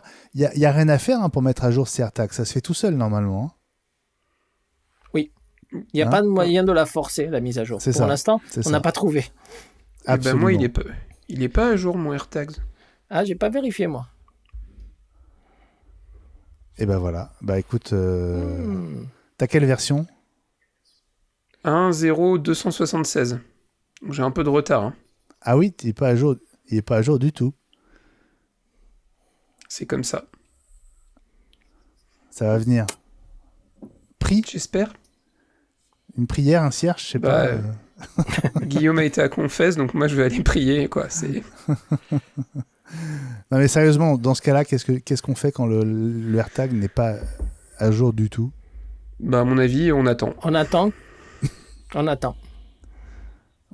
Bon, parce écoute, c'est tiens-nous au courant. Pareil pour c'est pareil pour les mises à jour des AirPods Pro, par exemple, quand il y a une mise à jour, ou pour une mise à jour de HomePod. On arrive à la forcer. Il y a eu des petites astuces en disant sur si le vous HomePod, faites oui, tu peux. Oui. Mais sur les AirTags, on n'a pas trouvé pour l'instant. Donc on est obligé d'attendre. Ok, bon bonne chance François, on espère que tu en bénéficieras bientôt et on se retrouve dans 3 secondes avec les rumeurs de la semaine. À tout de suite. Bon, la rumeur qui a enflammé le web ces derniers jours, c'est bien la perspective que l'iPhone 13 fonctionne en dehors des réseaux GSM, 3G, 4G, 5G, et puisse en gros communiquer de n'importe où via un réseau satellite. Élie, je suis sûr que cette rumeur t'excite au plus haut point. Oui, mais non, parce que en fait, oui, quand on a vu ça, la première info, je me suis dit chouette, donc avec ce qu'on appelle un LEO, donc Low Earth Orbit, donc c'est des satellites à orbite basse, comme ceux qu'utilise aujourd'hui Starlink par exemple, mais il y en a d'autres, mais ça a été tout de suite, non pas démenti, mais plutôt complété, c'est-à-dire qu'il y a quelqu'un qui a lu ça et qui a dit c'est génial, on va pouvoir communiquer de n'importe où, là où il n'y a pas de couverture, etc. Et en fait, du coup, il y a eu des précisions. Bloomberg a été beaucoup plus précis. Ils ont analysé tout ce qu'il y avait comme rumeur. Et en fait, d'abord, ce n'est pas pour cette année, donc ça sera pour 2022. Même si les iPhone 13 pourraient supporter, avec une des puces Qualcomm, le fonctionnement de communication par un réseau satellitaire de basse orbite. Mais il semblerait que si jamais ça sort, parce qu'Apple pourrait très bien décider d'utiliser ou ne pas utiliser cette fonctionnalité qui est présente dans la puce, c'est parce que les gens ont vu la puce Qualcomm sur la liste des composants iPhone 13 qu'ils ont dit « Ah, mais cette puce fait de la communication satellite ». Donc Apple n'a jamais dit qu'ils allaient le faire. Et ce qu'il semblerait, d'après Bloomberg, c'est que si ça le fait, et en 2022, Apple pourrait réserver ça à des communications d'urgence du style il y a eu un accident ou il y a eu un problème cardiaque détecté par le système de l'Apple Watch en communication avec l'iPhone, etc. Ça pourrait envoyer une alerte comme certains systèmes d'alarme aujourd'hui, y compris des Freebox par exemple, sont capables d'envoyer une alerte même si le réseau est coupé en utilisant justement ces dispositifs. Bon, là c'est pas satellitaire, dans le cas d'une alarme c'est plutôt des fréquences, je sais pas lesquelles, mais c'est pas satellitaire. Mais donc malheureusement, on ne pourra pas l'utiliser parce qu'on n'a pas de couverture réseau dans certains endroits pour dire tiens, je vais appeler Gilles pour discuter avec lui ou je vais envoyer un SMS à Benjamin. Ça ne marchera pas. En tout cas, pas aujourd'hui. Mais au fur et à mesure que ces composants vont se généraliser et que ces réseaux seront de plus en plus attendus, peut-être qu'un jour on pourra utiliser l'iPhone aussi en réseau satellitaire. Par exemple, les gens se sont dit, est-ce qu'on pourra l'utiliser sur le réseau Starlink d'Elon Musk ? La réponse est non, on ne pourra pas le faire. Donc, pas aujourd'hui. Ça me paraît... Certaines rumeurs, notamment Ming Chi Kuo, en parlent pour l'iPhone 13, mais sans qu'on sache si c'est le cas et si elle sera activée. Oui, parce que le composant est dans l'iPhone 13, ça c'est sûr. Mais comme la recharge inversée. Hein. Oui, oui. Donc, comme d'ailleurs certaines fonctionnalités de l'Apple Watch dont on va parler tout à l'heure, qui certainement sont dans la série 7, mais qui au niveau logiciel ne seront pas implémentées forcément tout de suite. Mais ça paraît intéressant d'un point de vue usage de se dire que ça peut servir en cas d'extrême urgence. Imaginez que vous êtes, je sais pas moi, en montagne ou autre et que vous captez plus le réseau et que vous êtes en situation de danger, c'est quand même une grosse sécurité. Ce qu'on a compris, c'est que par exemple dans iMessage, puisque c'est une des applis dont on a parlé dans cet article, il faudrait que le message soit adressé à emergency quelque chose et ça provoquerait la possibilité d'utiliser ce réseau. Mais on pourrait pas appeler un autre iPhone. Il y aurait des préfixes très précis. Par exemple, je sais pas, vous vous faites agresser dans la rue, vous pourriez, soit par Siri, soit par... parce que je pense pas que vous ayez le temps de taper un iMessage si vous êtes en train de vous faire voler votre téléphone par une bande, mais vous pourriez activer ce mode urgence où que vous soyez. Merci Élie pour ces précisions donc sur ces rumeurs de connexion via satellite sur l'iPhone 13 ou peut-être le modèle d'après. Gilles, tu as une énième rumeur sur l'Apple Car à partager avec nous. En fait, c'est la remplaçante de Jean Munster chez Morgan Stanley, qui était un excellent analyste qui avait ses entrées vraisemblablement chez Apple et à qui la confiance a un peu coûté sa place, puisqu'il a été victime de sa foi dans la rumeur d'une télévision Apple avec écran. Donc, Cathy Huberty a fait une note en redécouvrant le fil à couper le beurre, disant que Apple aurait la main sur tous les aspects de l'Apple Car, le design, tous les aspects moteurs tels que Apple est connu pour être un peu maniaque et ne plus reproduire ce que elle avait fait avec le Motorola Razr en déléguant la partie fabrication et hardware à un fabricant tiers avec une coopération étroite. Il y a éventuellement autre chose avec des utilisations d'écran extérieur, peut-être au niveau de la plaque d'immatriculation. Il y a un brevet, comme quoi Apple pourrait proposer dans son Apple Car l'équivalent des feux de recul en disant attention, on recule ou en panne ou etc. etc. Il y aurait une utilisation du LED beaucoup plus large que ce qui est fait actuellement. Élie ? Ouais, juste un mot, ce qui est intéressant dans cet article que j'ai lu, c'est qu'il ne dit rien de nouveau. Il se contente de recompiler des choses qu'on a dit 1000 fois. Il fait une sorte de vue globale pour ne rien dire. Parce qu'en fait, elle ne dit pas « j'ai des infos comme quoi elle va sortir » ou « je sais qu'il y a eu tel progrès ». Elle se contente de dire « Apple a une capacité de faire de la conduite autonome, on a vu des voitures circuler » ou Apple, etc. Mais ils disent ni quand, ni pourquoi, ni où. Et d'ailleurs, dans les commentaires qu'il y a derrière, cette pauvre dame, qui a certainement essayé de faire une synthèse, se fait assassiner en disant « mais tu nous dis rien de nouveau, mais c'est parler pour ne rien dire, mais pourquoi on vous donne la parole ?» Enfin, elle s'est fait vraiment tuer, hein. Donc c'est rigolo. Donc, bon. Pour suivre régulièrement les conférences avec les analystes, lors la publication de résultats trimestriels, je ne dirais pas que c'est elle qui pose les questions les plus pertinentes de la bande. D'accord. Mais bon, j'aime ton sens de la courtoisie, Gilles. Toujours. C'est dit, quoi. Mais c'est bien notre petite rumeur d'Apple Car de la semaine. Hein. Il en faut une, hein. Il en fallait une. Bon allez, on va arrêter le massacre sur l'Apple Car. Dans un instant, on discute de l'éventualité d'un iPhone sans bouton et sans aucun port physique. À tout de suite. Guillaume, c'est toi qui m'as soufflé cette idée. Tu avais envie qu'on s'arrête un moment dans iWeek et qu'on discute de ce concept d'iPhone totalement wireless, qui n'aurait plus ni bouton ni port physique, et on en parle pour un futur assez proche, hein.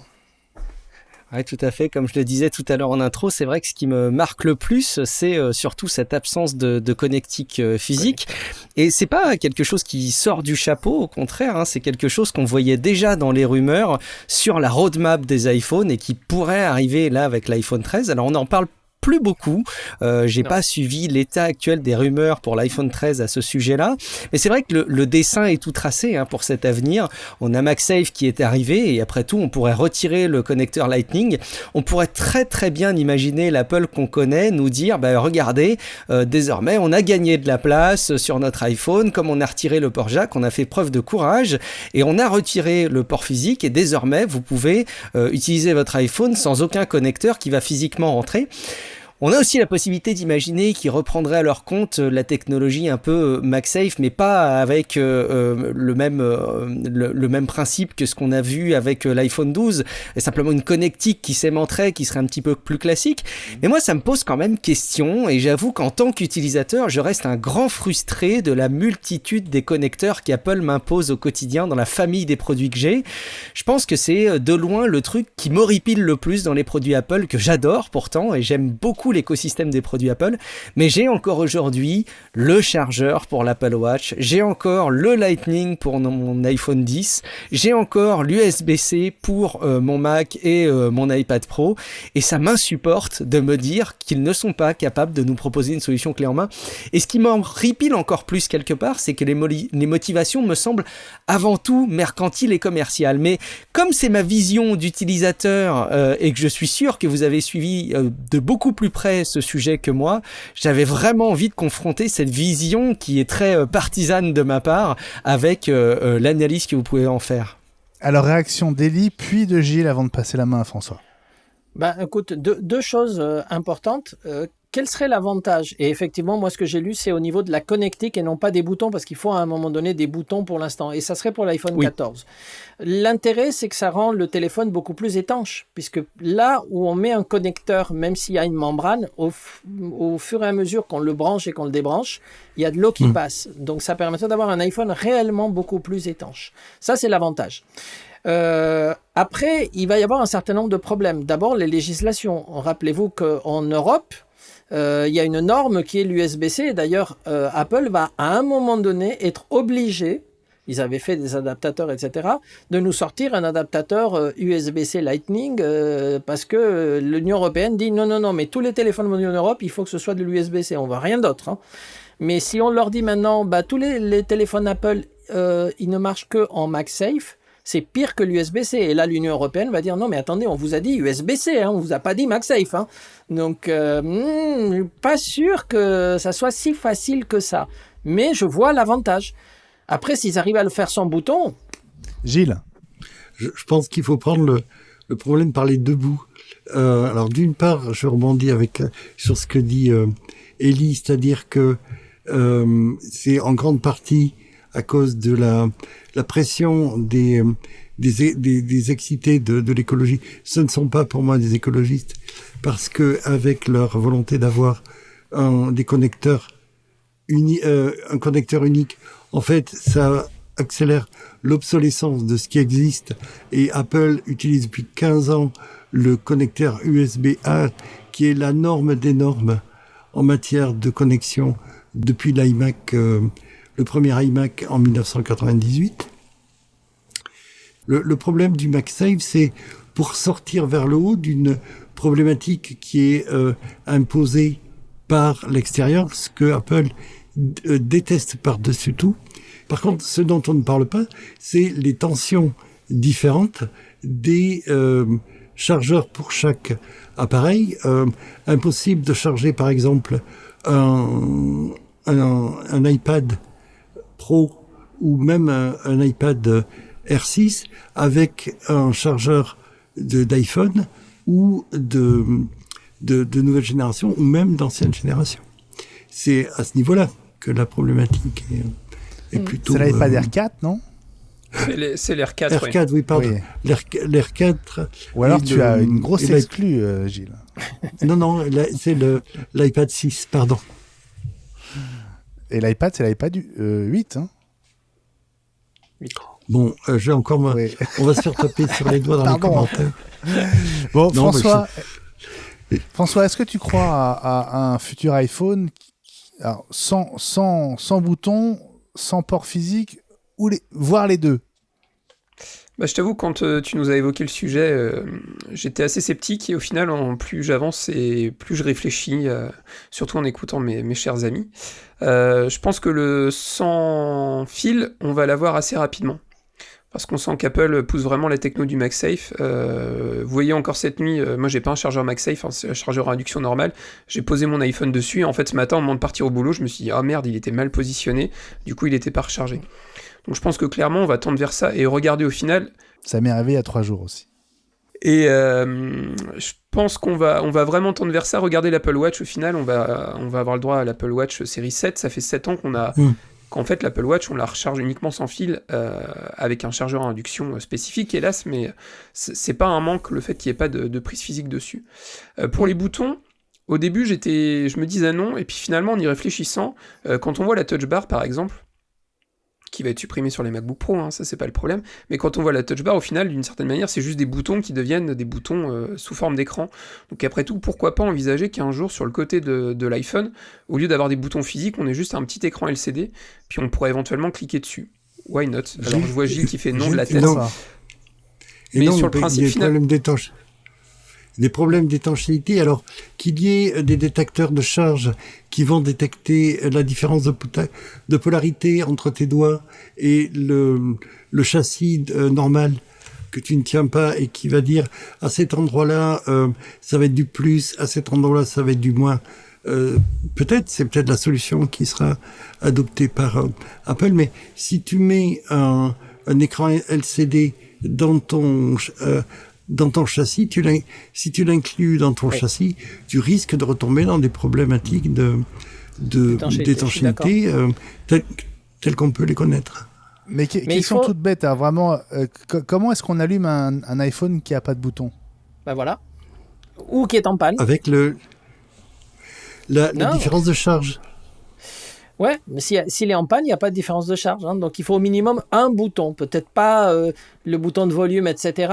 Peut-être que le bouton de veille de côté, on peut le supprimer. Mais il faut au moins un bouton qui permette de déclencher quelque chose par contact. Hein. Sinon, on va avoir des soucis en SAV. Hein. Guillaume? Ouais, moi je pense qu'effectivement c'est compliqué de se passer de boutons. Ça, je crois qu'on en aura encore pour un bon moment, qu'ils en suppriment petit à petit pour optimiser, gagner en étanchéité. Je pense que ça fait du sens. Mais encore une fois, vraiment ma lubie, c'est d'être frustré de partir en week-end et d'emmener un sac entier de chargeurs pour recharger ma montre, mon iPhone et mon iPad. C'est vraiment des choses qui me frustrent, et de me dire que demain l'iPhone 13 pourrait, encore une fois, c'est sûr d'ailleurs, il n'aura jamais l'USB-C l'iPhone. C'est une absolue certitude, mais qu'en plus je devrais m'équiper d'un MagSafe en plus de l'éventail des chargeurs que j'ai, c'est quelque chose d'extrêmement frustrant, et je trouve que vraiment c'est pas cohérent avec ce que propose Apple dans son écosystème clé en main. C'est un des derniers leviers qu'il faut soulever et que devrait abattre à mon avis Apple pour nous convaincre de son écosystème parfaitement cohérent. Mais heureusement, il y a des multichargeurs. Il y a des multichargeurs chez les fournisseurs d'accessoires. Ouais, donc, comment expliquer qu'il n'y ait pas eu déjà convergence entre Lightning et USB-C? Je pense qu'Apple voudrait, mais il y a l'épaisseur de l'iPhone qui pose un problème pour l'instant. Apple n'est pas dans des iPhones un peu plus gros. Ils n'arriveront pas à mettre un USB-C dans un iPhone actuel, je crois. Et il n'y a pas vraiment de différence entre un Lightning et un USB-C. Si. Moi, j'ai la naïveté de penser que le programme MFI Made for iPhone et avec le réseau de connectique de partenaires sur des appareils tiers apporte beaucoup trop d'argent à Apple et qu'ils auraient à mon avis pas le courage de supprimer cette ligne de revenus aujourd'hui, mais c'est probablement mon mauvais esprit qui parle. Non. Je te rejoins complètement, Guillaume. Je te rejoins aussi parce que quand on prend l'épaisseur d'un iPhone et l'épaisseur d'un iPad, à peu de choses près, on est au même niveau. Hein. Donc si ça passe dans un iPad, ça passera dans un iPhone. À mon avis, c'est peanut dans les revenus d'Apple. Par contre, il y a tout le mécontentement des acheteurs, des clients, des utilisateurs qui ont investi dans des périphériques. Mais pour répondre à Guillaume et son étonnement par rapport au fait que Apple n'a pas encore simplifié toute sa jungle de connexions, il n'a pas connu la problématique des connecteurs vidéo et des connecteurs d'écran chez Apple. Je pense qu'il est trop jeune là-dessus. Oui. Mais honnêtement, j'adorerais avoir un iPhone en USB-C, parce que ça permettrait de connecter des disques, des docks, des tas de choses qu'aujourd'hui je ne peux pas connecter directement. Franchement, ça serait le rêve. Guillaume, tu y crois, toi, à quel horizon cet iPhone totalement wireless? Oh, j'avais la naïveté de penser que l'iPhone 13 serait complètement wireless. Je pense que ça se serait vu dans les rumeurs ces derniers temps, quand bien même les secrets sont bien gardés. La force des rumeurs sur ce type de changement me paraît être trop important. Peut-être l'année prochaine. J'ai du mal à dessiner une roadmap à ce sujet, mais je ne serais pas étonné que l'année prochaine, un iPhone 14 soit wireless complètement. Bon, en tout cas, Guillaume, dès que cet iPhone arrive, quoi qu'il arrive, tu reviens dans iWeek. Hein. Avec grand plaisir, Benjamin. Ce sera vraiment un immense plaisir. Bon, bah ok. On croise les doigts pour cet iPhone et on se retrouve dans une poignée de secondes pour le tuto audio. C'est la rentrée, vous écoutez plein de podcasts. Où vos fichiers audio de podcast sont-ils dans votre Mac ? Je vais vous guider tout simplement pour les retrouver. À tout de suite. Fini le temps où vos épisodes de podcast audio étaient facilement accessibles sur votre Mac en allant dans votre dossier utilisateur. Ça, c'était avant Catalina et avant Big Sur. Il y a 2 ans, l'organisation des fichiers de podcast a changé et elle s'est complexifiée au point que ceux qui avaient pris l'habitude d'aller les chercher pour les copier sur une clé USB ou un disque externe ne savent plus où les trouver. Si c'est votre cas, il suffit pourtant de savoir où chercher. Alors, la première étape, c'est d'aller sur le Finder. Finder doit donc être mentionné en haut à gauche de votre barre de menu principale, juste à droite de la pomme croquée d'Apple. Enfoncez la touche Option et déroulez le menu Aller. Le fait d'enfoncer cette touche Option fait apparaître une ligne du menu qui n'est pas accessible normalement. Il s'agit de Bibliothèque et donc choisissez Bibliothèque avec la souris. Une fenêtre s'ouvre avec le contenu de cette fameuse bibliothèque. Repérez le dossier qui s'appelle Group Containers en anglais. Cliquez ou double-cliquez selon la présentation que vous avez choisie sur ce dossier. Son contenu s'affiche. Repérez maintenant le dossier qui s'appelle, attention, 243 LU 875 e5.group au pluriel.com.apple.podcast au pluriel. Je répète, 243 LU 875 e5.group au pluriel et en anglais .com.apple.podcast au pluriel. Et là, vous vous dites, c'est invraisemblable d'appeler un dossier comme ça. On dirait le mot de passe Wi-Fi d'une Livebox Orange, et vous avez bien raison.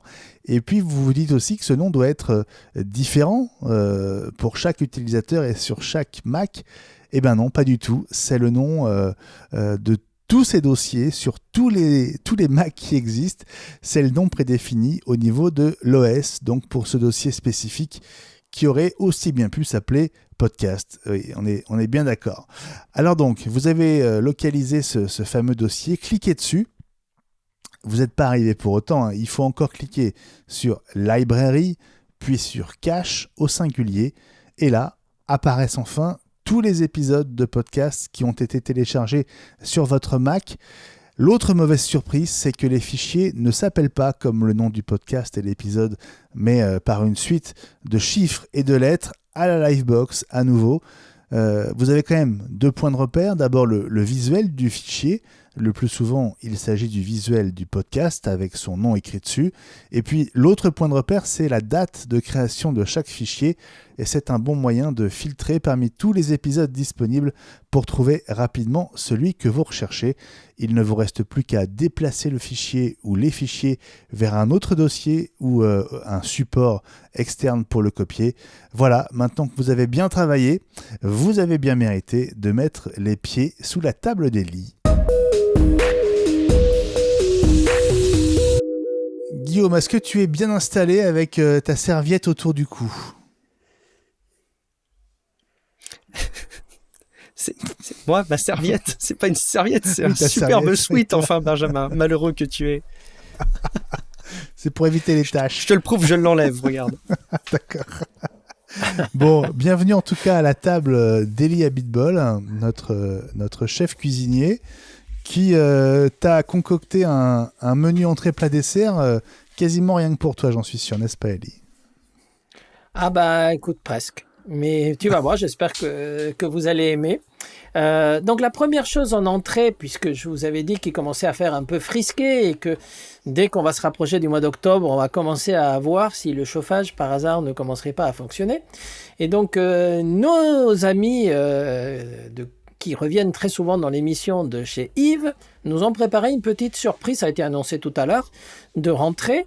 Donc le thermostat dont on a déjà parlé, qui permet de se brancher sur un chauffage et de gérer sa température et non pas sur une centrale, donc sur un chauffage individuel qui s'appelait Yves Thermo.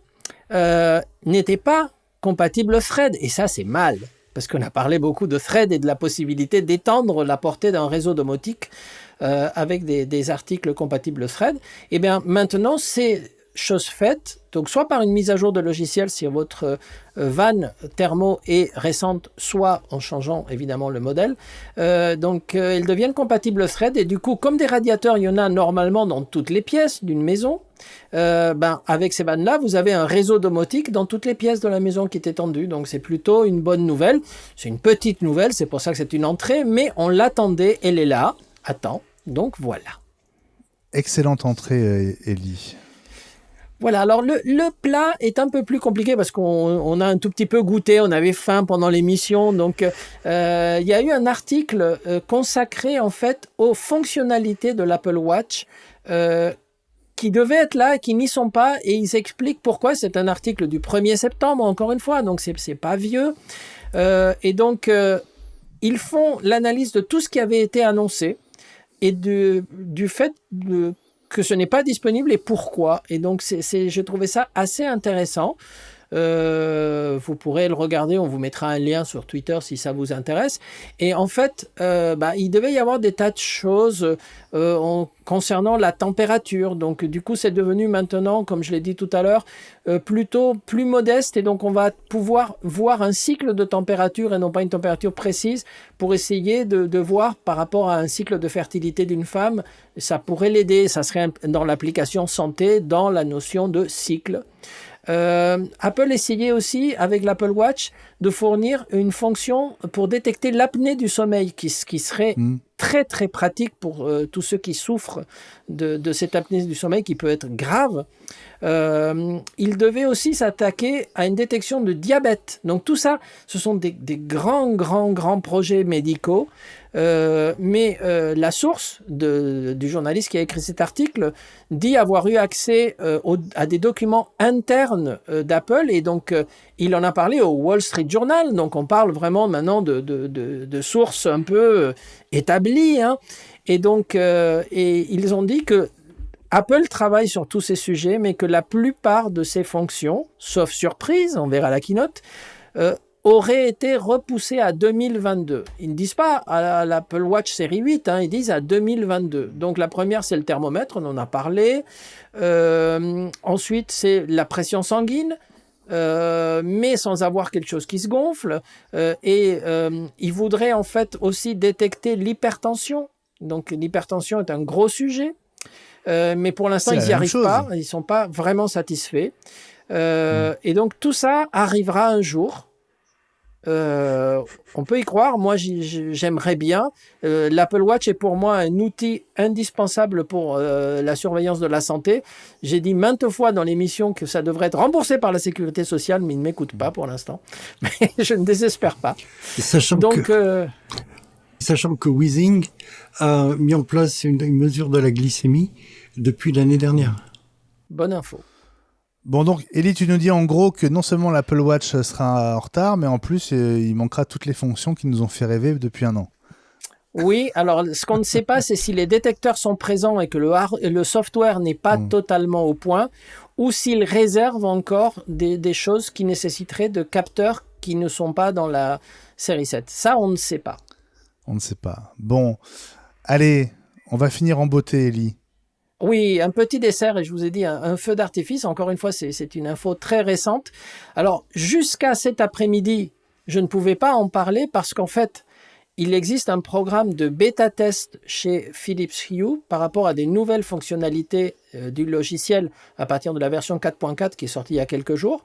Et ils ont un programme de bêta-test. Et ceux qui sont dans le programme de bêta-test ne peuvent pas en parler comme tous les bêta-testeurs. Mais là, il y a 3 articles qui sont sortis, et ils donnent l'explication de si vous n'êtes pas bêta-testeur, vous pouvez quand même, si vous avez la version Philips Hue 4.4, donc du logiciel iOS, cliquez sur le fait je veux être un early access, donc un early adopter comme il y avait chez Tesla avant.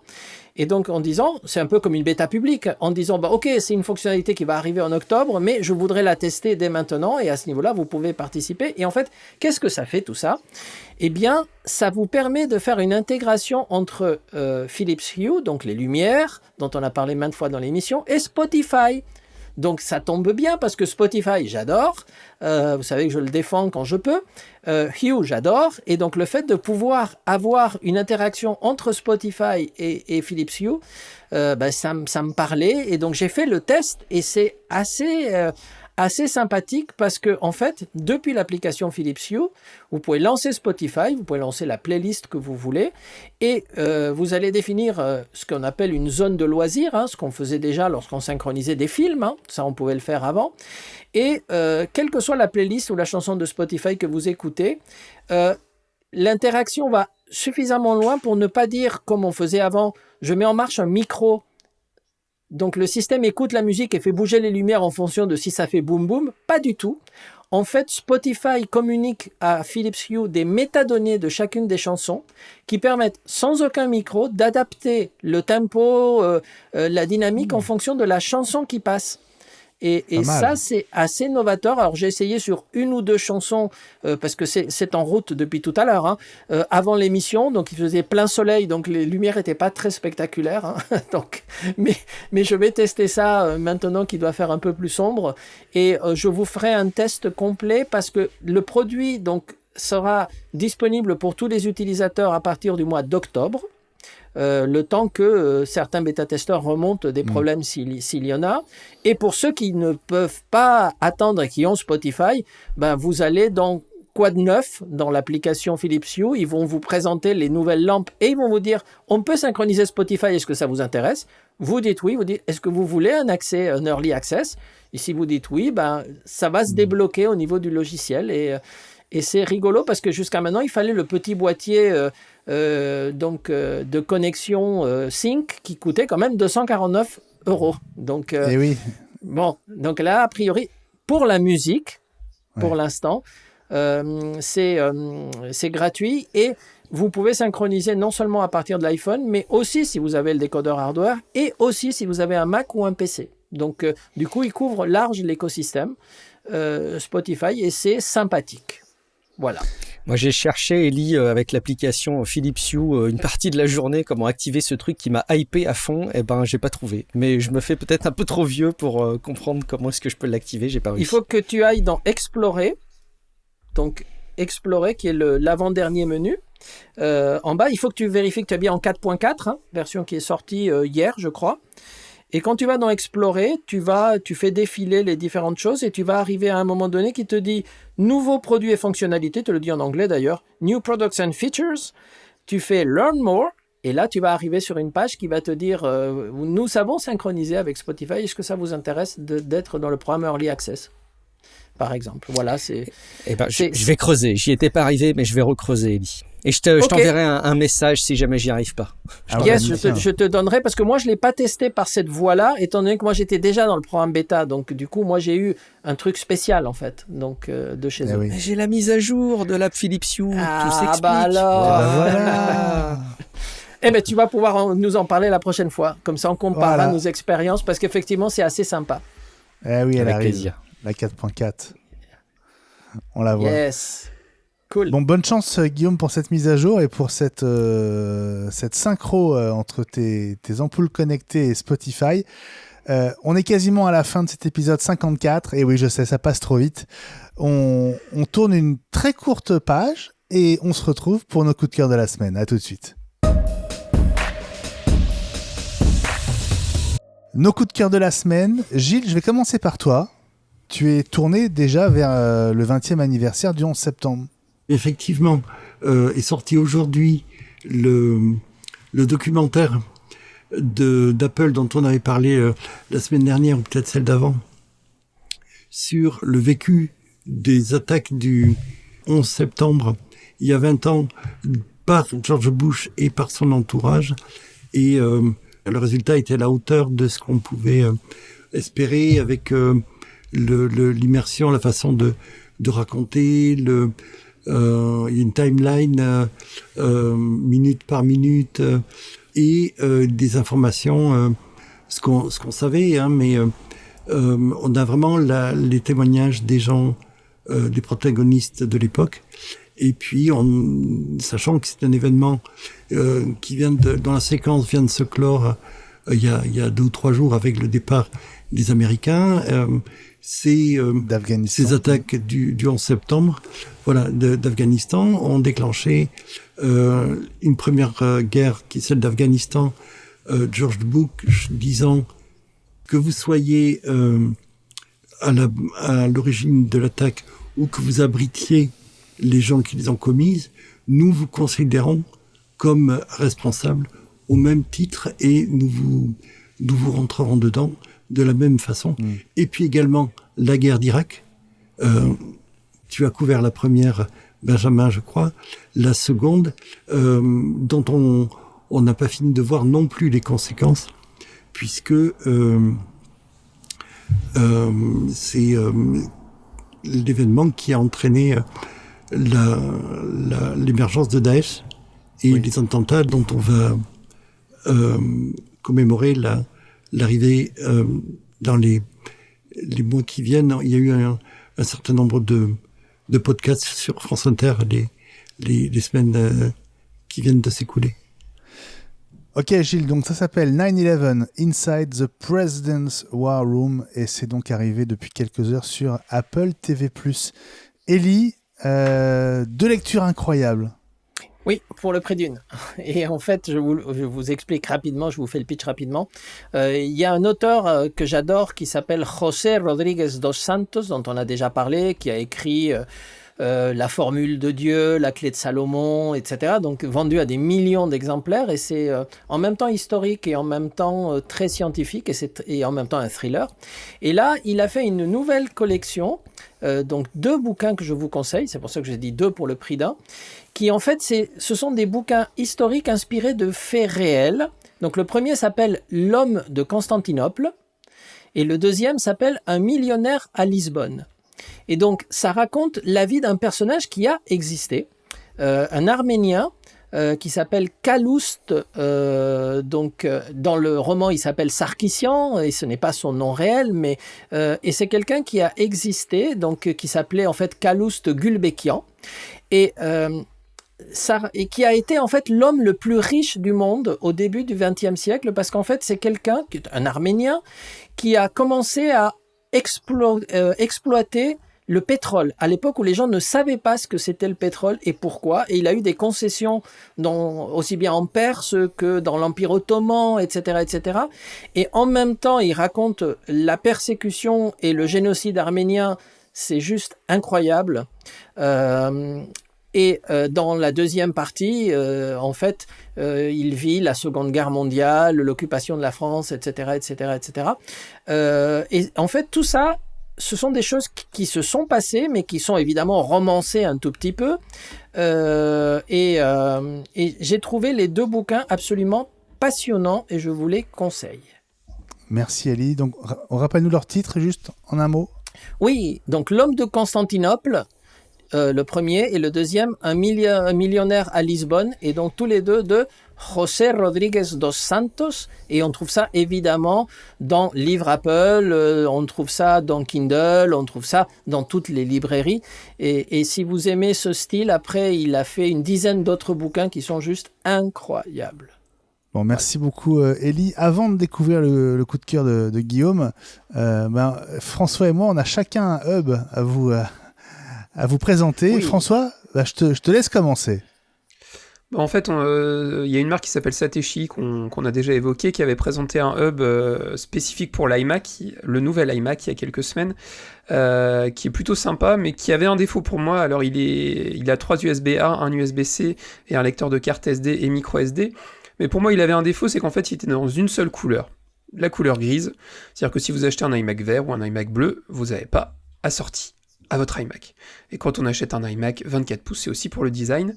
Et donc du coup, il y a une marque qui s'appelle Hyper, qui vient de sortir, qui vient de présenter un modèle, il n'est pas encore sorti, il va arriver, qui qui peut être assorti de la couleur de votre iMac.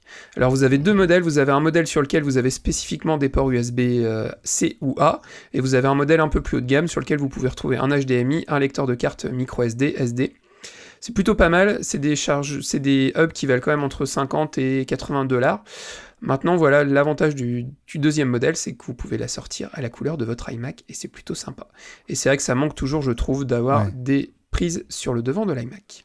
C'est sûr, oui, parce que on n'a pas l'image sur la version audio, mais c'est un hub qui se branche derrière, mais qui propose des ports à l'avant, hein, c'est ça? C'est ça, c'est l'idée en fait sur les deux modèles, et je trouve ça vraiment, vraiment pratique. Ça casse un peu le design, mais le fait que ce soit de la même couleur, ça rattrape un peu le coup. Absolument. De mon côté, moi, je vous propose un hub USB-C pour iPad et qui marche aussi sur Mac. C'est 12 South, une marque qu'on aime bien aussi. Excellente. Petite pensée pour Jean-Christophe Vigne, qui est un fan de ce constructeur, qui fait aussi des housses pour iPhone notamment. Ce hub, il s'appelle le Stego Mini. Pardon, François ? Et des bougies Center Mac aussi, je crois, si je ne dis pas de bêtises. Oui, c'est vrai, tout à fait. Ce hub, c'est donc le Stego Mini. Donc, il se branche en USB-C sur le connecteur de l'iPad Pro. Et il va vous proposer un port HDMI 4K à 30 Hz, un port USB-A 2.0 à 5 gigabits seconde qui délivre 7,5 watts, une sortie audio, un port mini jack 3,5 et puis un port USB-C qui va vous permettre de continuer à charger votre iPad Pro tout en profitant de ces autres connectiques. L'intérêt, c'est qu'il est aussi livré avec un câble d'extension USB-C et ce câble va vous permettre de brancher le hub, y compris si votre iPad Pro est dans une housse ou un étui qui crée une épaisseur au niveau de la prise. Et comme c'est un connecteur qui vient vraiment s'enficher dans l'USB-C, qui va être presque solidaire de l'iPad Pro, sans ce câble, évidemment, si vous laissez l'iPad Pro dans son étui un peu épais, bah vous seriez dans l'impossibilité de le brancher.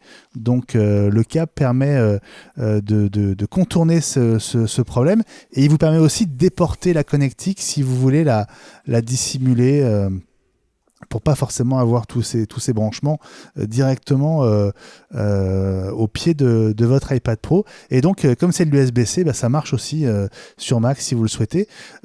Prix très correct, une cinquantaine de $. Vous pouvez le commander directement sur le site de 12 South. Et si vous utilisez le code promo Work Smarter, WORKSMARTER, bah vous bénéficierez de ce prix promo qui est donc autour de 52 $. Voilà pour ce hub USB-C. Guillaume, on va terminer ces coups de cœur par le tien. Quel est ton coup de cœur de la semaine, Guillaume ? Eh ben moi j'en profite, j'en ai pas un, j'en ai deux qui n'ont pas grand chose à voir, mais j'en profite d'être parmi vous pour promouvoir deux trucs cool. Le premier, c'est une application sur iPad et Mac qui permet tout simplement de faire de la modélisation 3D, et c'est pas évident de trouver une application qui soit sympa sur iPad et qui fasse de la modélisation 3D, et elle a le mérite, avec des limitations, mais d'être gratuite. Elle s'appelle Shaper 3D, donc c'est SHA PR 3D. Et donc vous allez pouvoir faire de la modélisation, et sur iPad c'est hyper intuitif, c'est assez sympa de pouvoir sculpter un objet en 3D sur son iPad, et si on s'y connaît pas trop, les vidéos tutos prises en main sont hyper bien faites, donc ça peut même être une découverte de la modélisation 3D. Vous allez pouvoir faire assez rapidement des petits objets ou essayer de modéliser pourquoi pas une pièce, donc c'est vraiment un chouette outil qui est gratuit. Et après, si vous voulez avoir plusieurs projets en même temps ou débloquer les fonctionnalités avancées, vous pouvez évidemment prendre les abonnements qui, eux, pour le coup, sont assez coûteux, mais je pense que ça peut être un bel outil d'initiation à la modélisation 3D. Donc peut-être ça en intéressera certains d'entre vous, les plus bricoleurs d'entre vous. Et le deuxième coup de cœur n'a strictement rien à voir. Je fais un petit disclaimer en disant que j'ai été payé dans d'autres sphères pour dire ce que je vais dire, mais que je le redis ici sans être payé parce que je suis vraiment convaincu. C'est un film qui est dispo au cinéma qui s'appelle Bac Nord. Et donc on m'a pas demandé explicitement de le propager plus que dans Tech Café notamment. Mais vraiment, j'ai été carrément séduit par le film et je peux pas m'empêcher de recommander aux gens d'aller le voir au ciné parce que c'est un film français. Je suis pas très film français, mais celui-ci met une vraie claque. Et en plus, au ciné, il a vraiment une plus-value. Je pense que c'est rare les films qu'on peut recommander vraiment spécifiquement pour être vu au ciné. On a aujourd'hui des home cinéma assez incroyables, mais celui-ci mérite vraiment le coup parce qu'il est très spectaculaire.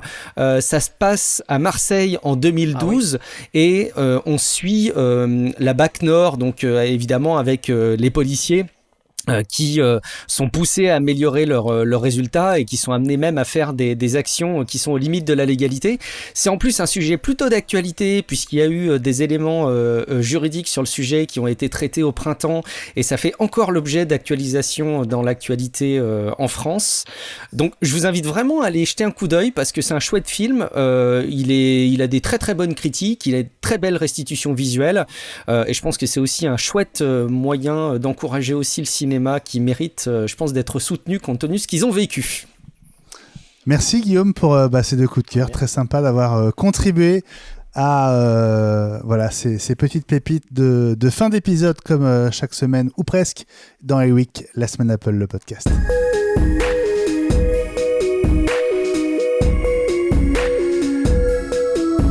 Si vous en voulez encore, on vous donne déjà rendez-vous jeudi prochain, le 9 septembre 2021, vers 20h, pour le 55e numéro d'iWeek, la semaine Apple, le podcast. D'ici là, la date de la première keynote de cette fin d'année sera peut-être tombée. @iWeek News sur Twitter pour être les premiers informés. Merci beaucoup Guillaume Vendée, de nous avoir accompagnés avec ton sourire si gentiment aujourd'hui. Merci Benjamin, merci pour l'invitation. J'en profite pour faire une petite parenthèse parce que tu sais, je garde des souvenirs de toutes nos OP qu'on a fait ensemble. Je me rappelle notamment de la présentation de l'iPad Air et à quel point on était désarçonnés de voir ce nom d'iPad Air. Donc voilà, c'est des souvenirs qui me poursuivent encore aujourd'hui dans ma veille. À chaque fois que je vois iPad Air, je repense à ces moments-là. Et donc un grand merci en tout cas de m'avoir invité pour cet épisode.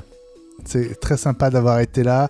Je rappelle tes 3 podcasts, Tech Café évidemment, Relife et puis Paraculte.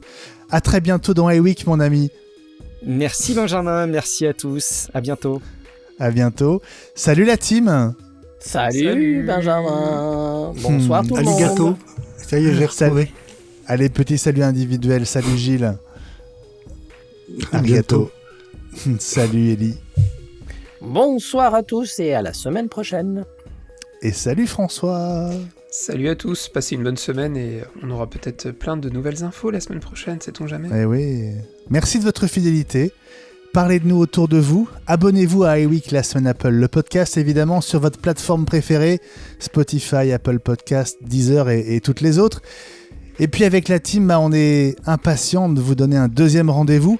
Ce sera peut-être lundi prochain, avant midi, le grand retour d'i5, votre dose Apple, une dose Apple par jour. Oui, ce sera peut-être lundi prochain, 6 septembre, le premier podcast quotidien sur l'actu Apple pourrait bien redémarrer après 2 mois de pause volontaire pour laisser Apple régler les bugs d'Apple Podcast. Nos tests indiquent qu'un épisode met désormais moins de 30 minutes à devenir dispo, encodage inclus, ce qui nous semble acceptable. C'est en tout cas nettement mieux, n'est-ce pas les garçons, que les 60 ou les 80 heures de délai qu'on avait connu, pour ne pas dire subi, début juillet. C'est beaucoup mieux. Voilà, donc restez à l'écoute de Twitter, @iWeekNews et @i5fr pour être au courant du retour d'i5, peut-être dans les prochains jours. Je vous rappelle qu'i5, c'est exclusivement sur Apple Podcast, un podcast avec abonnement, 3,99€ par mois seulement pour 5 épisodes par semaine. Le format, c'est 5 minutes, 5 jours par semaine pour que vous puissiez l'écouter et le caser dans chacune de vos journées en semaine, même les plus chargées, le temps d'une salle d'attente ou d'un trajet en bus ou en métro. Et puis i5, c'est sans engagement et avec 3 jours d'essai gratuit. Alors profitez-en et essayez-le. Enfin, une autre nouvelle, et celle-là, elle est vraiment sûre. À partir de ce dimanche, je vous retrouve sur France Info, la radio, pour Nouveau Monde, le rendez-vous tech hebdomadaire. 3 diffusions le dimanche et aussi en podcast. C'est parti pour toute une saison sur France Info et je me réjouis d'être aux côtés de mes camarades de la maison de la radio. Bonne semaine, bon week-end. À nouveau que votre rentrée soit douce et palpitante. À lundi peut-être pour i5 et à jeudi, ça c'est sûr, pour iWeek. Salut à tous, bye bye. Salut, bye. Bye bye. Bye bye.